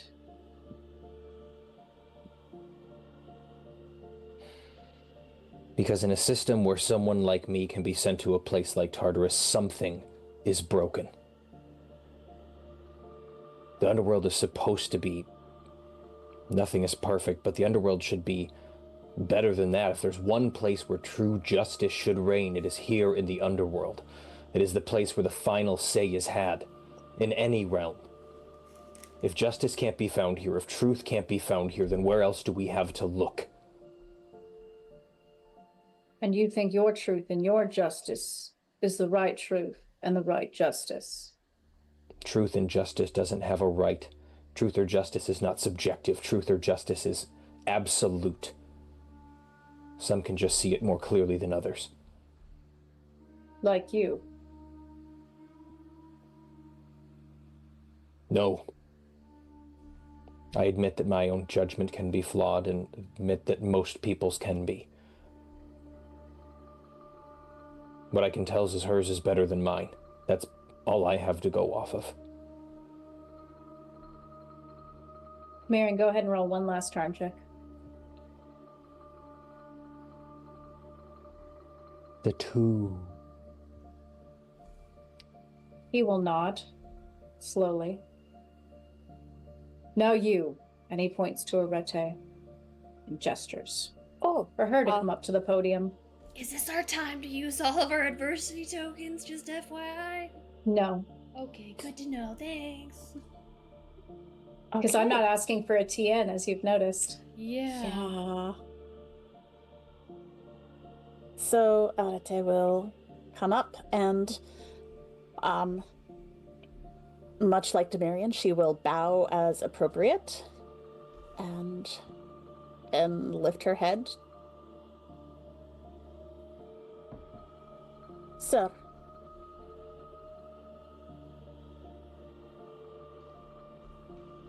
Speak. Do you like what's happening here? Well, there are some aspects that are quite satisfactory, Be and forthright others with me. that are not. You know why I was sent to the school, because Do you believe you deserve to go to the school? I believe that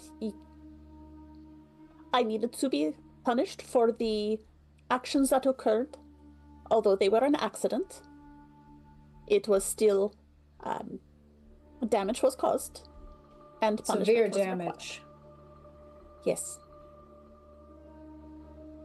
And so do you believe you should have gone to the camp or not? Yes, I believe that I was there to be punished for the damage that I caused, even though it was an accident. I still caused it. Go ahead and roll a charm for me, Arete. And she is just defending herself. Okay. It's a 4. For now. You are the Fate's child. Yes. Do you believe there is a structure to fate, to death? No. There does not seem to be a structure to anything that my mothers do. There is a format, but humanity bows to their whims.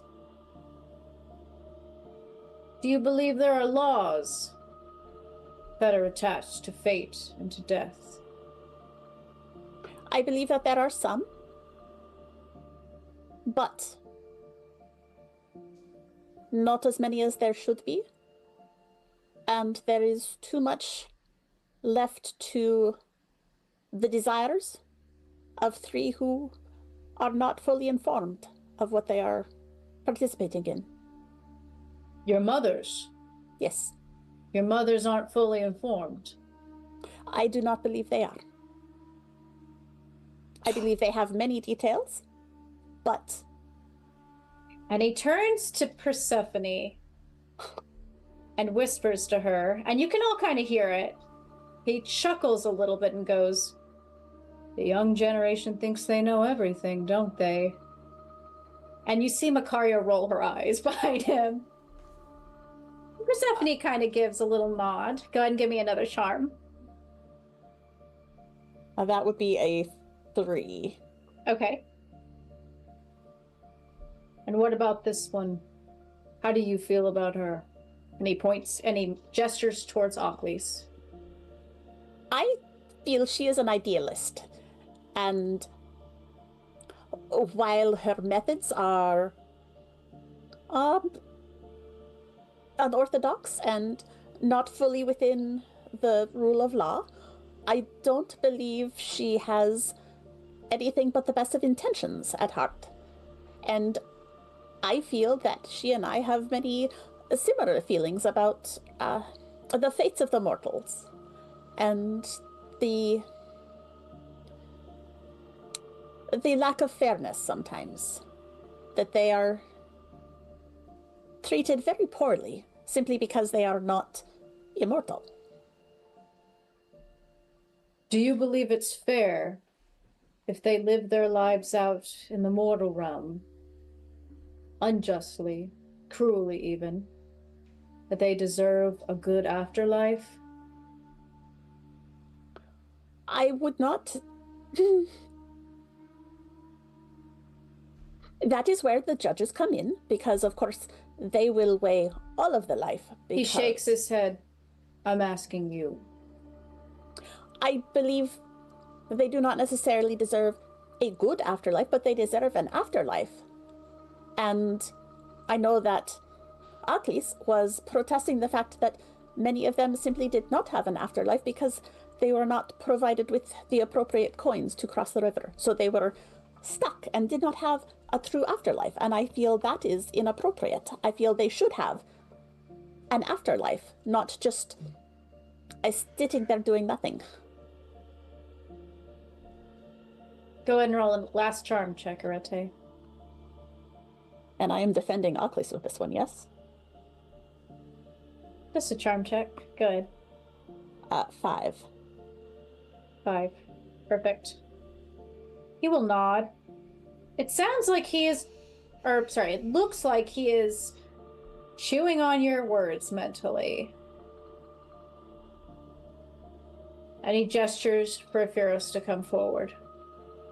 And Ephiros, when you go up to the podium, you'll notice a very subtle wave from Thanatos.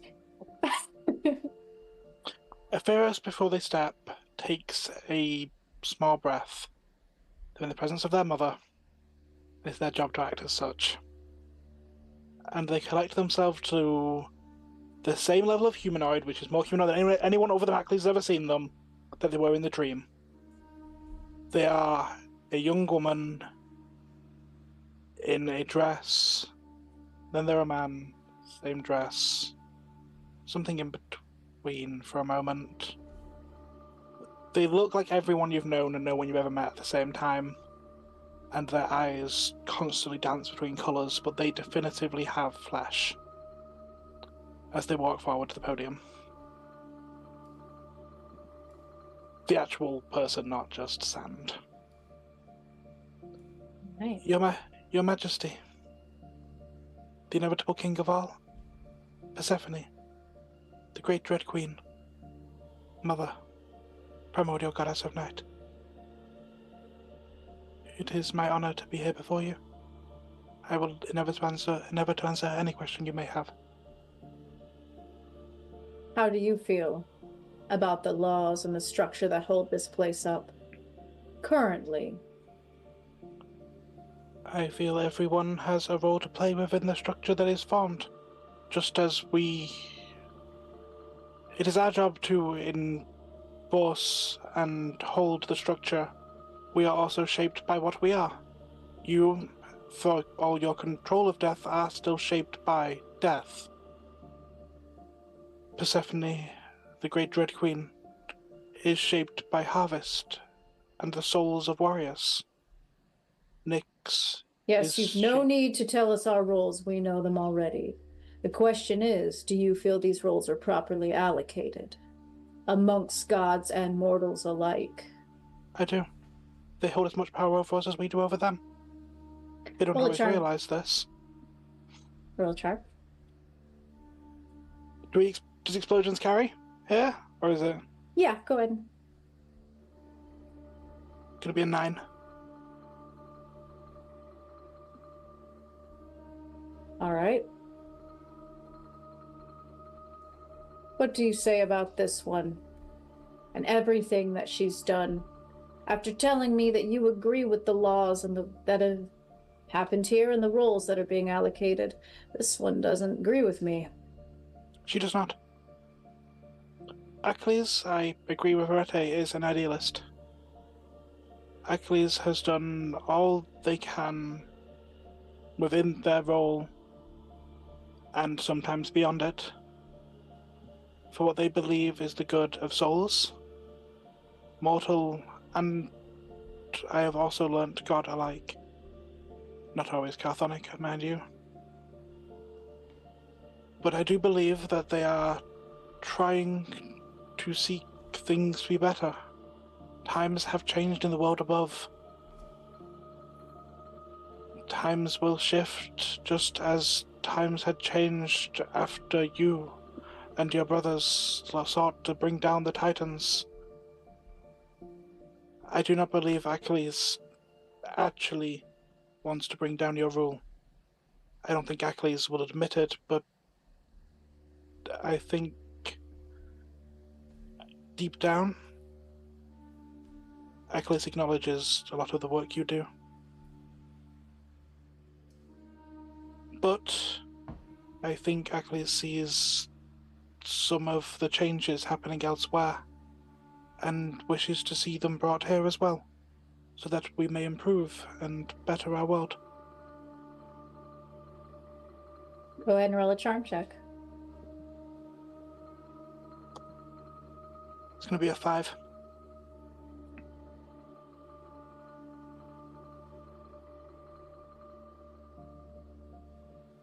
I am a realist. Quite the opposite of an idealist. I am the brother who had to step into this role because somebody had to. I am the man that shaped this place because death is an unfun job. Death requires consequence. Life requires consequence. You say you want to, this person says they want to change things. How do you feel like they could change things here? If it was left to my decision on that, my lord. May I speak freely? I asked you to be forthright, then do so. I believe that Achlys would be an invaluable member of your council. I believe that Achlys has a deep insight into the mortal condition, one that the gods have been lacking for some time, even myself, for all my connection to them. I think Achlys needs time to grow.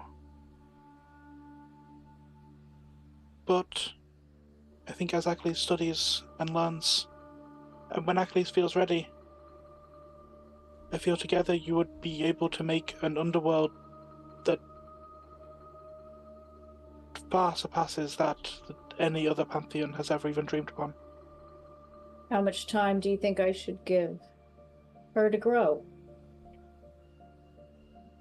I believe Achlys needs to finish their studies. And one The mortal studies lifespan. I did not approve of. Indeed. And one mortal lifespan. What better way is there to understand the life of a mortal? Go ahead and roll a charm. Explosion. Another would be a 10.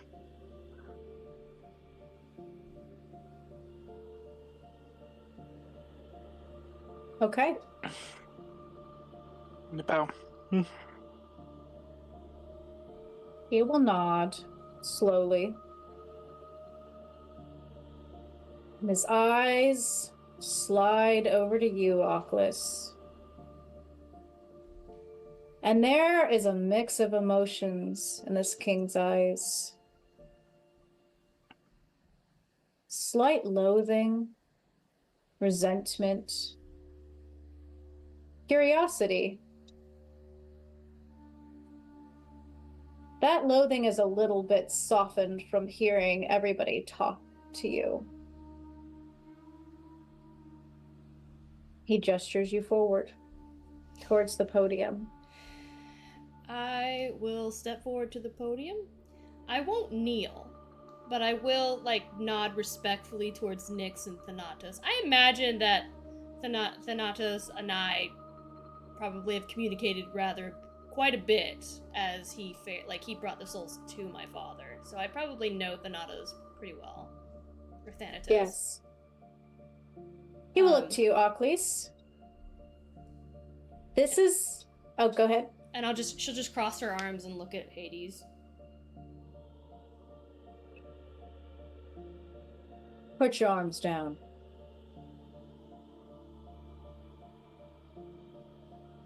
Use your fears. I just stand there. Achlys, please. It doesn't matter where my arms are. Achlys for me. I glare at Impheros. And I kind of stretch out. You put your arms down? All right. For now. My words will cut sharper than my arms will. This is the moment of fate. This is the moment where I will tell you all, this is where your points are going to come in. He leans back and looks at you, Achlys. Achlys, Achlys, Achlys. Ooh, Achlys, have I heard so much about you. So have I seen the kind of chaos that your deeds have brought upon my kingdom and upon my sanity. Achlys, daughter of Charon, ferryman of the underworld, daughter of Accipity, Swiftfoot Achlys. You have made quite a stirring here. You know, I will say this. Hecate came to me the other night. I respect that woman. I respect her quite a bit. She is a powerful witch.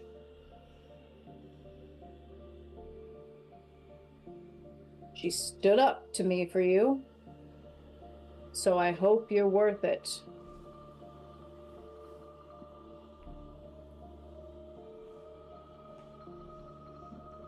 Go ahead. Why shouldn't I send you down into the pits of Tartarus? Have at it. You've been wanting to talk to me, haven't you? Or more so, maybe you haven't wanted to talk to me. Maybe you just wanted to sit in my throne, cut off my head. Tell me, be forthright. What have you wanted to do to me? I think at first I did want to take your throne. But that's not what the underworld needs. I've learned a good leader can see potential in others that they may not see in themselves. A good leader steps aside when they aren't the proper fit for a role. They sacrifice their wants and desires for the good of the whole and stands up for the weak and voiceless when no one else will. I dream and I have visions of a new, better, free underworld. But I am not meant to sit atop the throne. I am only here to make sure that it crumbles so that a new order form free from Hades and Persephone. An anarchic council. You see, I am not afraid of death or torture. I am not afraid of being sent back into Tartarus, worse than that. I was born in the shadow of the ferrymen. I do not fear the river. I am the river. And the martyrs are louder than tyrants. If you kill me, if you torture me, if you send me back into Tartarus, you would give me immortality greater than your crowns. Do you hear that in Asphodel? The once oppressive memory racing around, now buzzing with voices from all eras mingling together. Ancient heroes, philosophers, rebels, poets, kings. You fed on their silence. You fattened yourselves on them forgetting, but memory is fire, and I have set the rivers ablaze. No god has the right to strip a soul of its name. Mortals carried their lives into your jaws and you spit them out as shadows. You are not rulers. You are thieves who crown themselves with bones of mortals. You are a dying breed. Less and less mortals worship the Greek gods, and if less and less worship you with each passing year, what power will you have in the future? So you feed off the souls here like leeches because they give you power. And then I'm gonna look at Nyx and Thanatos, and also Macaria. Hades and Persephone have ruled the underworld as tyrants. They have preyed upon fear and threatened anyone who has opposed them or their views. They have lied to the souls of Asmodel. They have lied about everything. Do you know what their school in Tartarus told me? To stay in my lane, to submit, to accept that I was insignificant. That is what Hades thinks of me. That is what Hades thinks of every soul in this realm. But I have walked among the dead and the lost, wandering the river Styx. I have seen with my own eyes what Hades wants them to forget. I remember the orphan who starved in famine. Too weak for work, too small to beg, he died coinless. Was his soul worth less because his hands held no gold? I spoke to old women who prayed every morning, every night, whispering to gods who never whispered back. She died alone, with nothing but faith in her chest. When she came to the river without coin, she wept, not because she feared death, but because the gods she served abandoned her. And I'm going to point out the Marian, wrongly condemned by you, Hades, for something he did not do, raised Cerberus and law-abiding with the tasks given to him. There is no one with a bigger heart for animals that I know. Not just caring for them, but listening to them and treating them with respect. A true example that even animals deserve care and respect, let alone the souls of the underworld. He did not deserve to be sent to Tartarus. And then I'm going to look at Ephyros. They are misunderstood. Being of great power who deserves guidance, they have been abandoned and forgotten time and time again. No one has been willing to help them control their gift, to help guide them in any way. Instead, they have been sent to Tartarus time and time again in hopes that they will simply disappear once for all. I have not known Ephyros very long, but I have seen them with such a desire and hope for acceptance, for guidance. I see the potential for a keeper of dreams and nightmares cataloging them in a grand library. Delete? Daughter of the Fates? You only see an act of rebellion from her, playing with shears, making mistakes, but have you ever thought to ask her why she took the shears in the first place? Why she dyes her hair and dresses the way she does? Whether accident cutting those threads or not, just like every god and goddess in this pantheon, they refuse to listen. They ignore the things that matter most, and Arete's voice is just as valuable. Acts of rebellion aren't pointless. They are done for a reason, and Arete has something to say, and I think she deserves a voice to say it and be listened to. I have dreams and a vision of a better and free underworld that doesn't suffer under your boots. An anarchic council of mortal souls, with my auntie, Hecate, not as a queen but a keeper.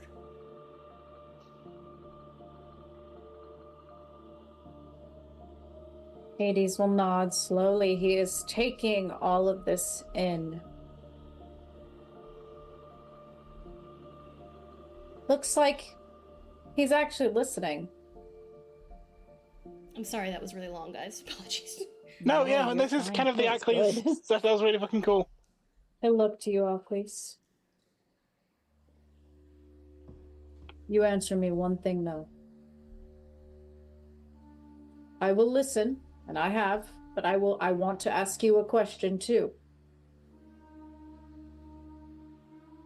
Do you believe what you did up there? Releasing souls into the mortal realm, to roam eternally, lost,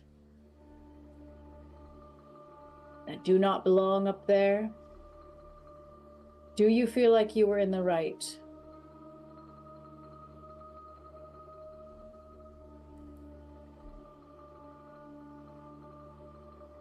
No. I was desperate. Desperate to give them a life better than they could have down here. And that is where my place is meant to be. I wish to be my own goddess. A goddess of spirits. I've been trained by the best. The one of Crossroads. My Hecate. They deserve a path to a home, not to wander and wander. I made that decision out of desperation. And I do take full responsibility for it. And that decision was made under your leadership. Yes, it was. Achlys, roll a charm check. All right, everybody. This is the moment. Everybody's going to roll charm. I would like to activate my crown. I don't know if Deanna would say what happens when I do that. How she sees me, I'll say it now. You feel a hand. It's a ghost of a hand on your shoulder. At first, it is Eero, but then you feel other hands land on your other shoulders. It is the hands of your coven mates, of Maris, Neora, Cal. Hands on all 4 of your shoulders.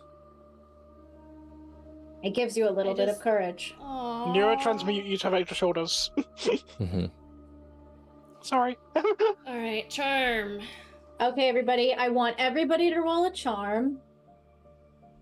And I want everybody, if you have adversity tokens, this would be the time to spend them. Okay. I'm gonna spend my adversity tokens on literally everybody else's rolls but mine. I need you all. Don't freak out. Oh, Jesus Christ. I'm gonna need you all to hit a TN Yes. of 54 Heck collectively. Yeah. Heck yeah. Okay.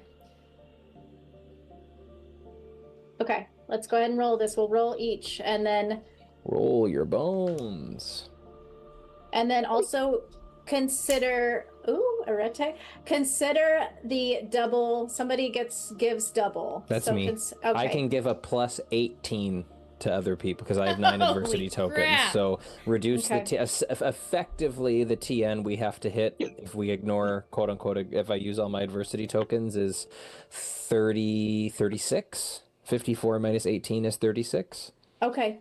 So let's go with Achlys first, just because she made the speech. What is your roll, Achlys? I rolled a 16 plus yeah. 11.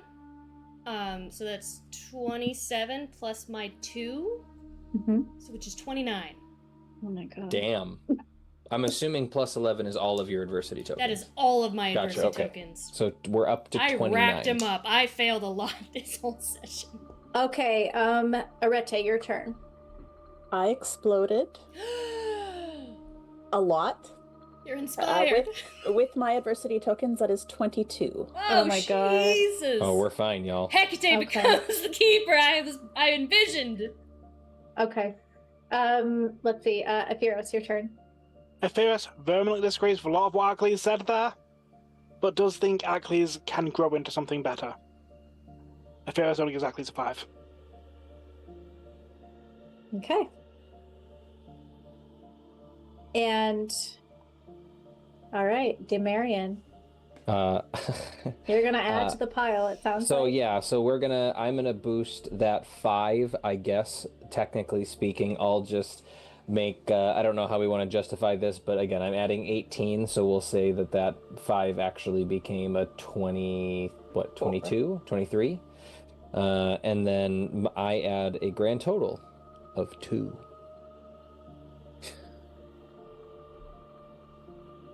Wow. You have all rolled collectively a 76. Throughout this entire scene, the TN was 100. I was counting your charms as I went through. So you have all passed that number, and that is probably the hardest TN I think we've done in this whole game thus far. Crap. So I helped with my D4. all right. Hades sits in his chair, mulling this over in his brain. He has a lot to think about, as you all have given him your forthright opinions, which he asked for. And he finally takes a deep breath and he stands up. And he looks at all of you, each of you, for a long time, thinking of how he could have done better. of how he misstepped and where things went wrong. And thinking about where you are now and how to fix what has been broken.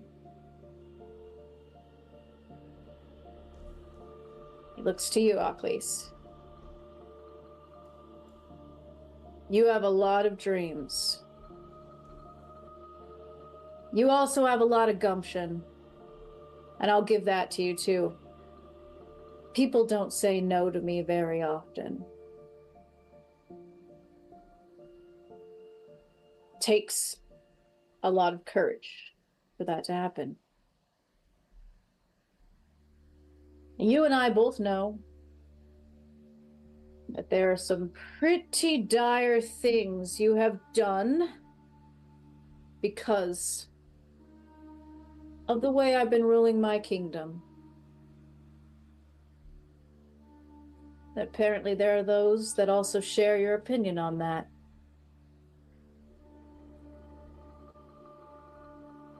So this is what I propose to you. As the king of the underworld, this is what I propose to you.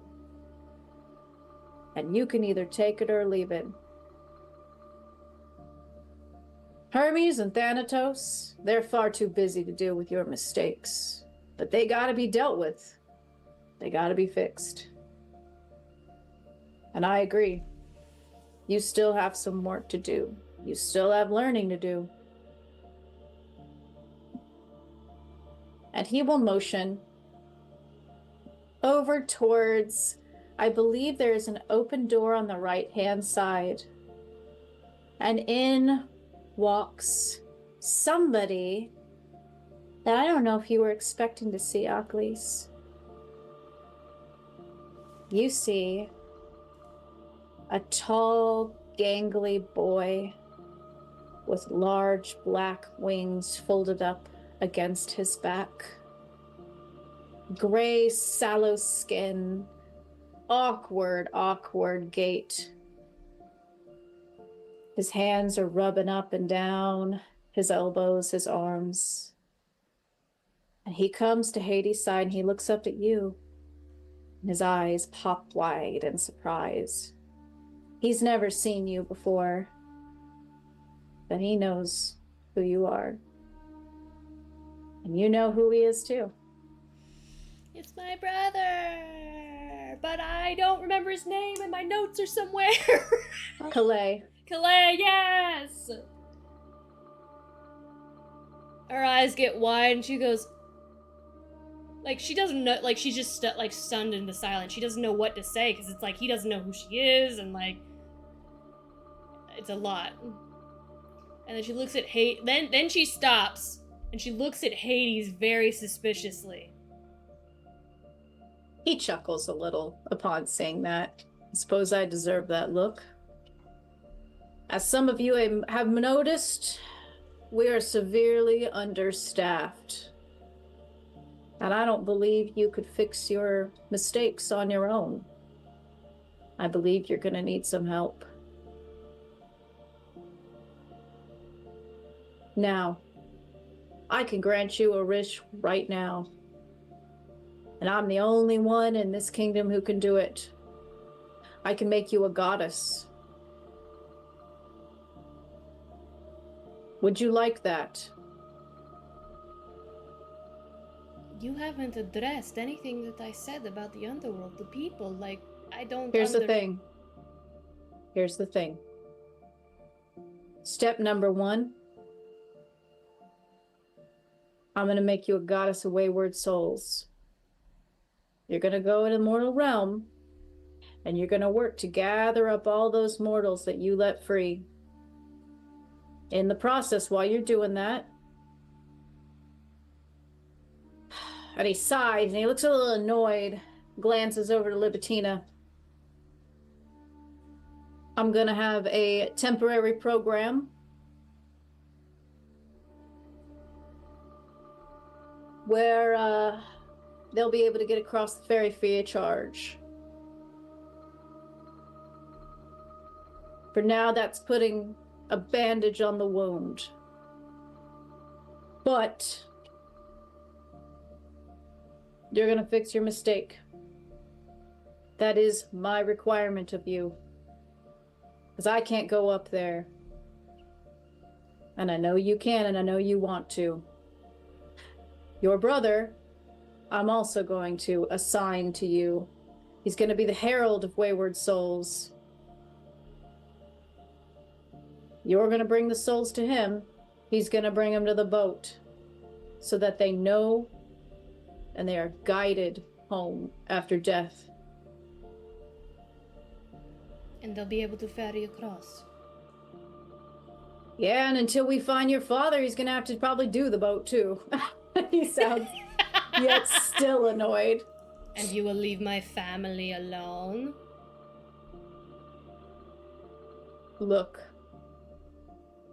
I'm kind of at the whims of Karen right now. He's the one who knows how to manage that boat the best. We've been having a real tough time of things. So, yes. However, again, I know that's only a bandage on the wound. Only when all the souls from the mortal realm are in the underworld, we can talk. But I would like you to work while you are learning, while you are up there amongst mortals, learning about them. I would like you to work on designing another plane of the underworld.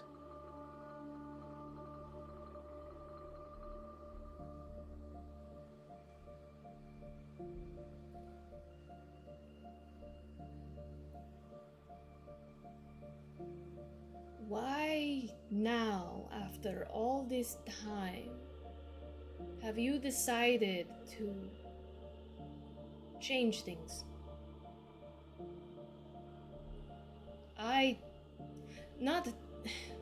No offense, but I was anticipating stubbornness and pride and arrogance.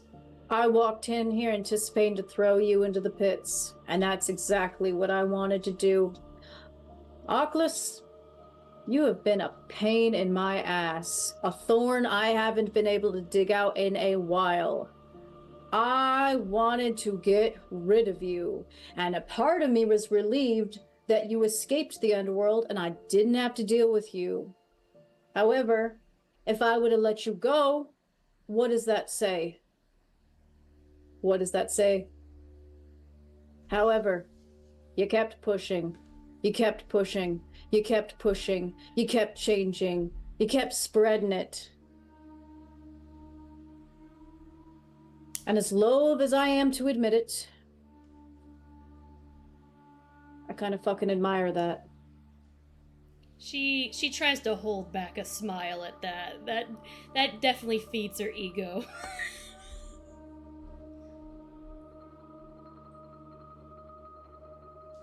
Zeus knows I'm not one to resist a woman with a strong personality. I'll side-eye Persephone at that comment. Yeah, Persephone kind of rolls her eyes and elbows him a little bit. Anyway, do you take my deal? Is he screwing with me? Is he being genuine? Are you messing with me, roll. Danny? No, you don't have to roll. This is the king of the underworld. Okay. He has been telling you all to be forthright with him this whole time. Now he's being forthright with you. If he wanted to fuck you over, he would not play with you. He would do it. He is a straightforward man. He is a businessman and he's a traditionalist. And you have all given him something to think about. And he is starting to realize, if things don't start to change, I could have an issue on my hands.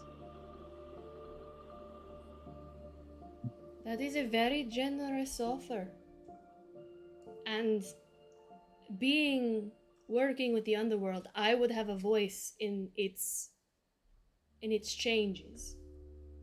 I will hold out my hand and I will look at him as like an equal, which will probably make him laugh, but think I like to think that as I look at him like an equal, and he also looks back at me, that there is this kind of recognition,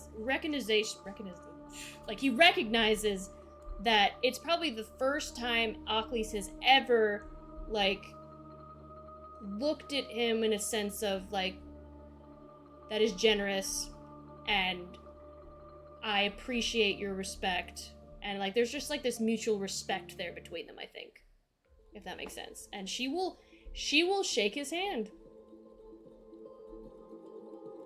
He looks down at the hand at first. He's used to people bowing. He's used to people kissing his hand, treating him like a king.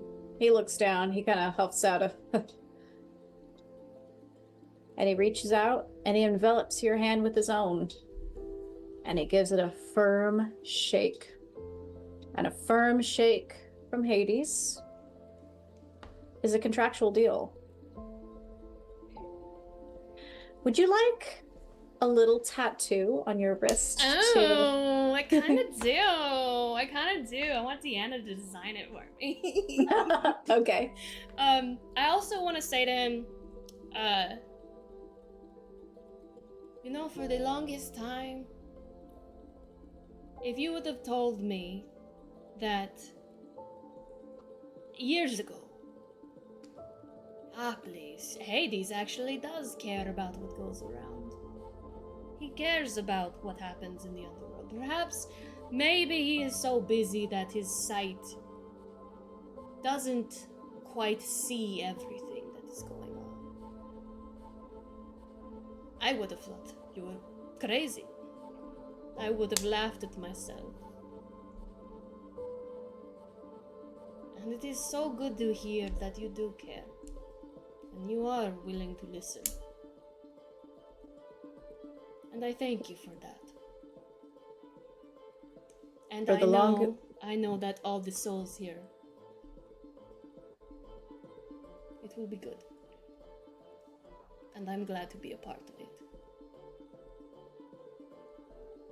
He nods. For the longest time, I thought I was the only one who did care about this place. You're starting to prove me wrong. Maybe more people should tell you no.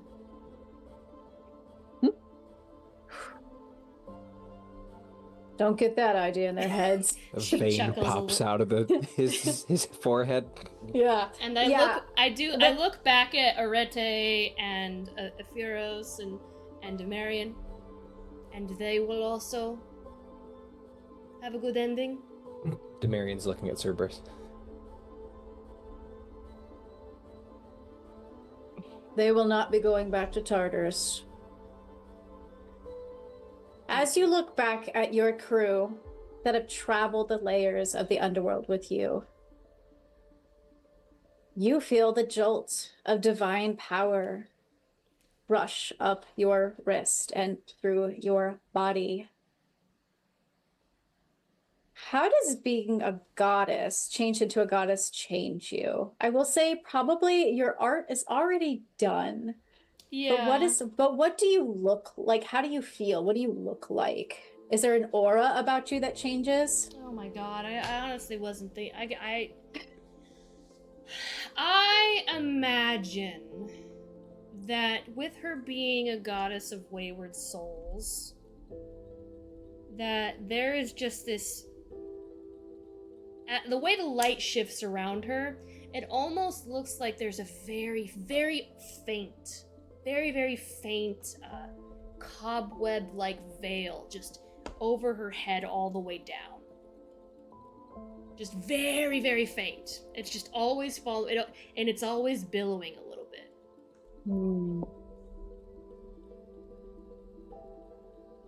He lets go of your hand and he motions you towards the door. You got one last thing to do before you leave. I raise an eyebrow. Go get your brother's body from the sticks. that, I run up to my brother and hug him, and I'm like, I know you don't know who I am. I am your sister Achlys, and our mother. And I am Calais. And he's hugging you back. And they're just like talking very, very quickly.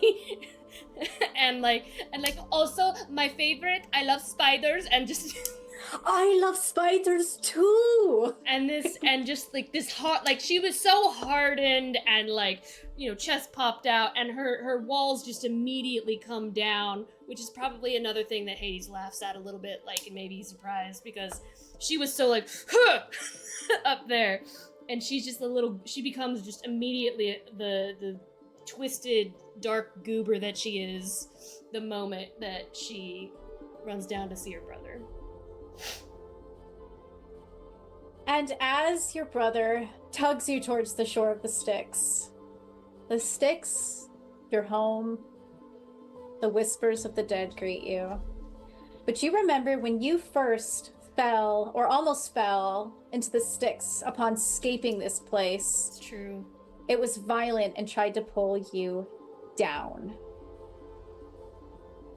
But when you step into the water, ankle deep and then knee deep, you feel the hands start to caress and pull you in gently, welcomingly. And you feel them guide you towards the body Oh, that is sick. of your brother. I love that so much. I immediately, like in Hercules, I pull down and I put my arms around the body, and I imagine she fully submerges for a moment, and then comes back up, just covered in black, I don't know, goo, water, river, sticks, mud. Yeah. And just like, I don't know if you've ever seen like when somebody's completely covered in flour or something, but like you can just see her white teeth as she smiles, and just everything else is black, 2 little like dots for eyes, and she brings up her brother's body. Bring up your brother's body, having sailed basically the hands. It's like crowd surfing, but underwater. It was like almost like having a boat underwater. And you bring up your brother's very tall, gangly body in your arms. And it fills with life as your brother steps in to his body. And I embrace him, and I go touch my chest, and then I touch his chest, and I go, welcome home. This is home. And he folds his hands over yours, brings them close to his chest, and then pulls you in for a hug. All right. All right, everyone. I would like to hear a quick epilogue for everybody else. I can just see Demarion racing for Cerberus in this courtroom, but I would just like to, let's jump a little bit and see where everyone lands, because who knows when the next time we're going to see you guys is. So, let's see. Mine's the easy one. I think as soon as he's allowed, he goes to be with Cerberus. It's not like a big mushy, oh my god, like he doesn't fall apart. He's still like a gruff old trainer guy. I think he probably ends up just jumping up onto his favorite spot, you know, kind of straddling the middle head. He gets lots of good attention, but then he very quickly gets Cerberus back in place. But when they're alone, they're definitely back into like fun play mode. Hey, you know, man and his dog moment. Yeah, and I like to think too, just real quick, like Cerberus was waiting for you to turn around and see him in the court, and once you turned around, he ran for you. And I think Hades tries to correct the dog, hey, and Cerberus does not listen at all, and he goes to tackle you, and you just hear Hades like, this dog is such a badly behaved dog. And you know that's because Cerberus has not been listening to him at all during this time when he's been with him. Hell yeah, that's my boy. Good dog.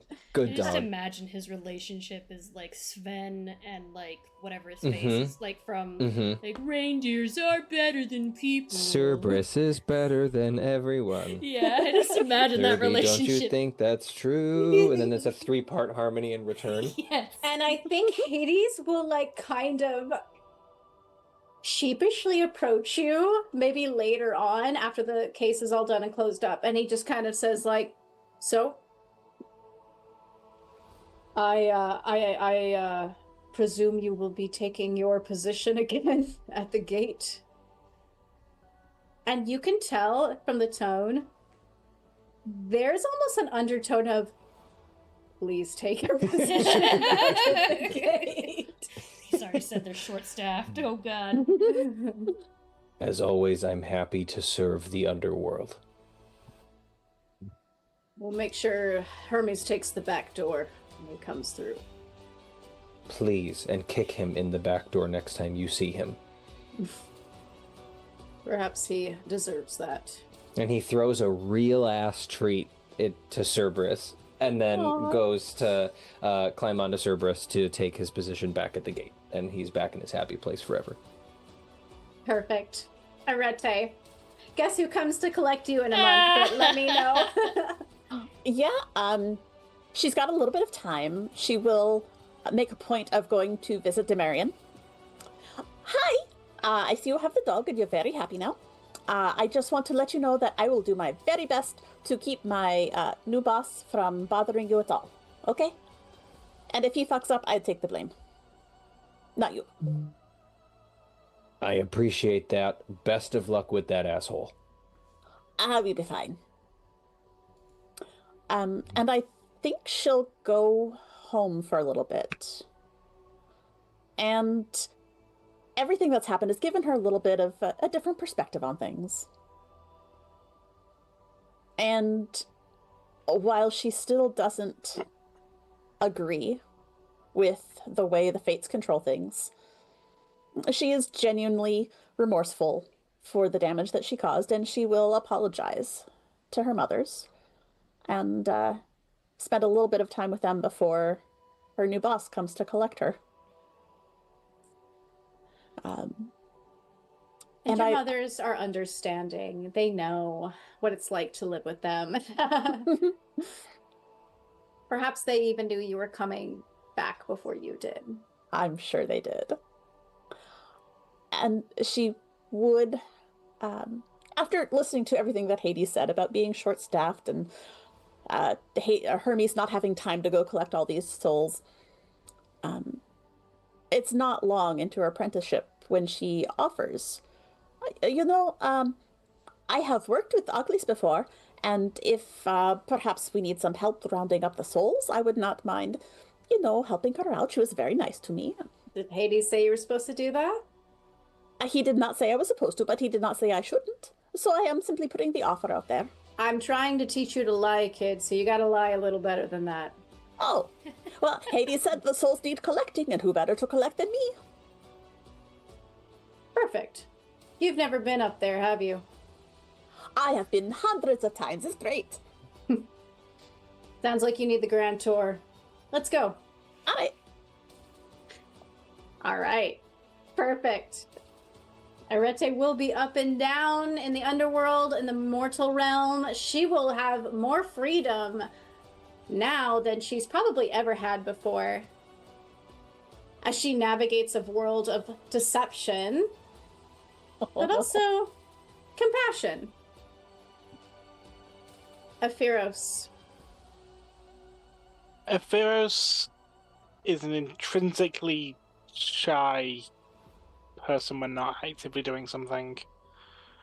And everyone that spoke to them has just left. So Ephiros stands there alone for a little while before they look to their brother. And like they did right at the beginning, because they are in their actual divine, what they're meant to do, they're just suddenly next to Thanatos. It has been some time. It has. And you've made friends. I don't think all of them like me. I would disagree. From what I saw, they seemed very much like you. I put someone to sleep without killing them. I think Hypnos would be very impressed. I am too, though. That seems like a very peaceful death. It was peaceful, wasn't it? Yes. Some of the time.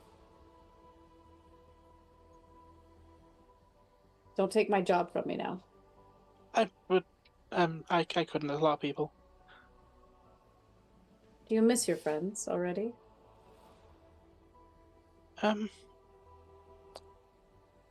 I kind of know and miss everybody. The world has an awful lot of souls. You should visit them every now and again. I think you'd be able to find them. And as they're talking, the time was definitely the underworld. Achlys has a flick of a bad dream, and they flick towards wherever they're having a nightmare about before they flick back in front of Thanatos. I can.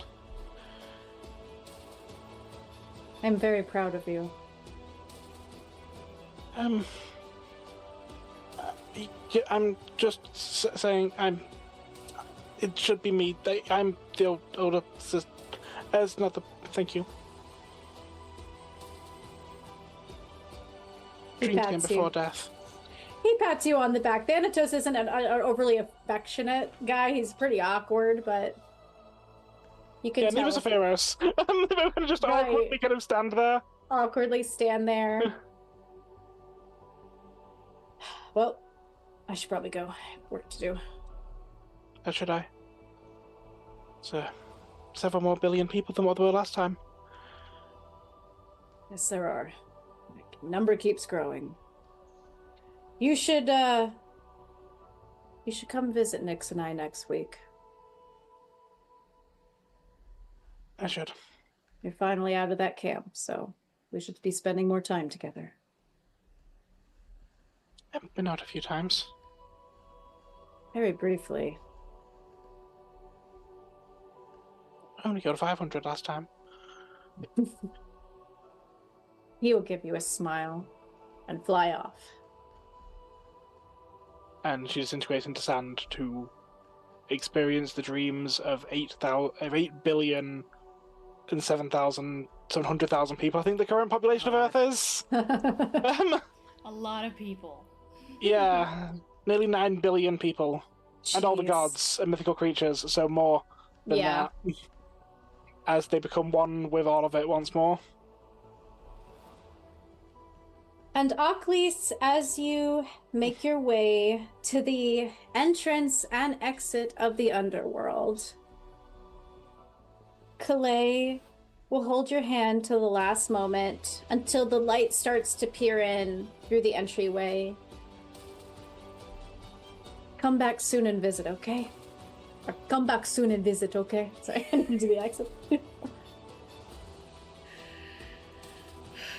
It will be soon. And something tells me I have a better connection here than I did before. I will be waiting. I will, I'll pinch his nose a little bit. And, He'll tug your hair. yes! I love it. And, I will ascend out of the underworld. Probably, with Demarion there, I will probably go over to him and give him a hug and put like a "don't sniff my butt" sign on his back as I kind of pat him, like for Cerberus, kind of like a "don't kick me" sign. Perfect. Yes. Excellent. Yeah, Perfect. Demarion did Going to not miss hug you, back. buddy. Demarion got real awkward Yeah, about it. gonna miss you, buddy. There's just like a "don't sniff my butt" sign on his back. He doesn't deal with people, so he falls for that hook, line, and sinker. Absolutely. it. It probably stays there for years. Until someone points it out.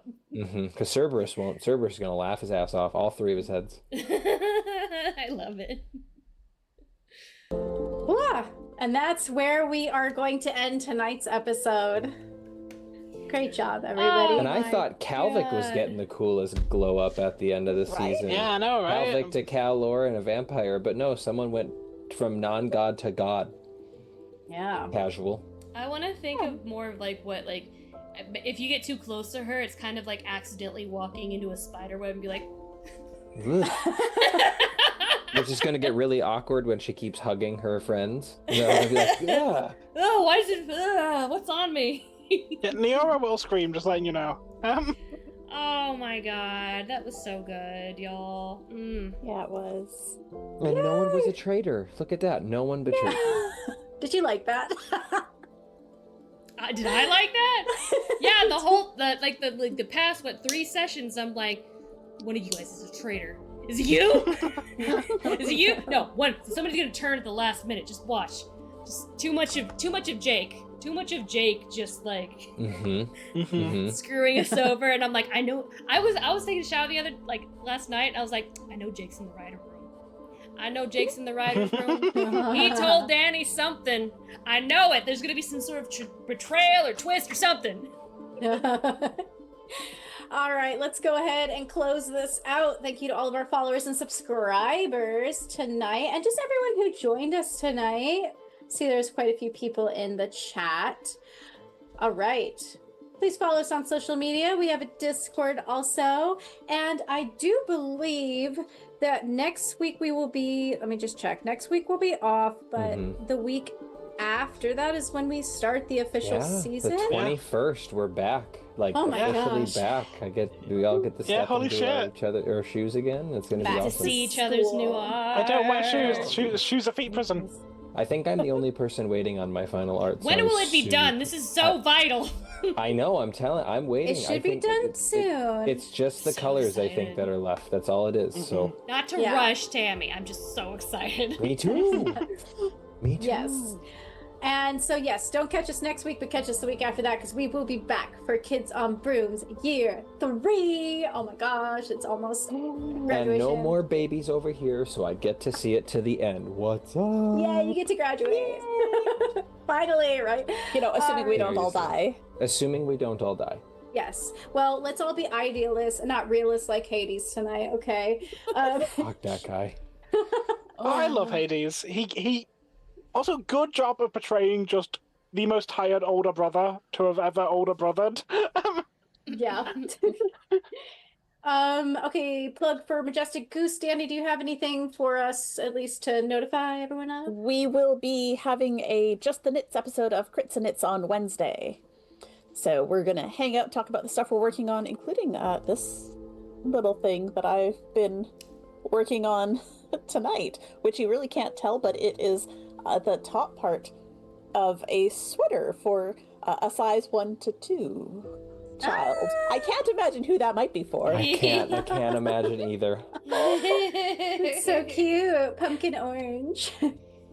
All right, adorable. Maybe a picture of that child will show up in the Discord at some point if that child happens to be wearing the gift that's made for some child that is currently unnamed. I don't know who could that be, considering No all the idea. babies that have come recently. Yeah, weird. Someone who just keeps having some goddamn babies Yeah, wild. getting in the way of playing games. You're here now. That's all that matters. All that Okay, we're going to end tonight. We will see you next time. Thank you, everyone, for joining, and have a great night. Bye. Bye. Bye.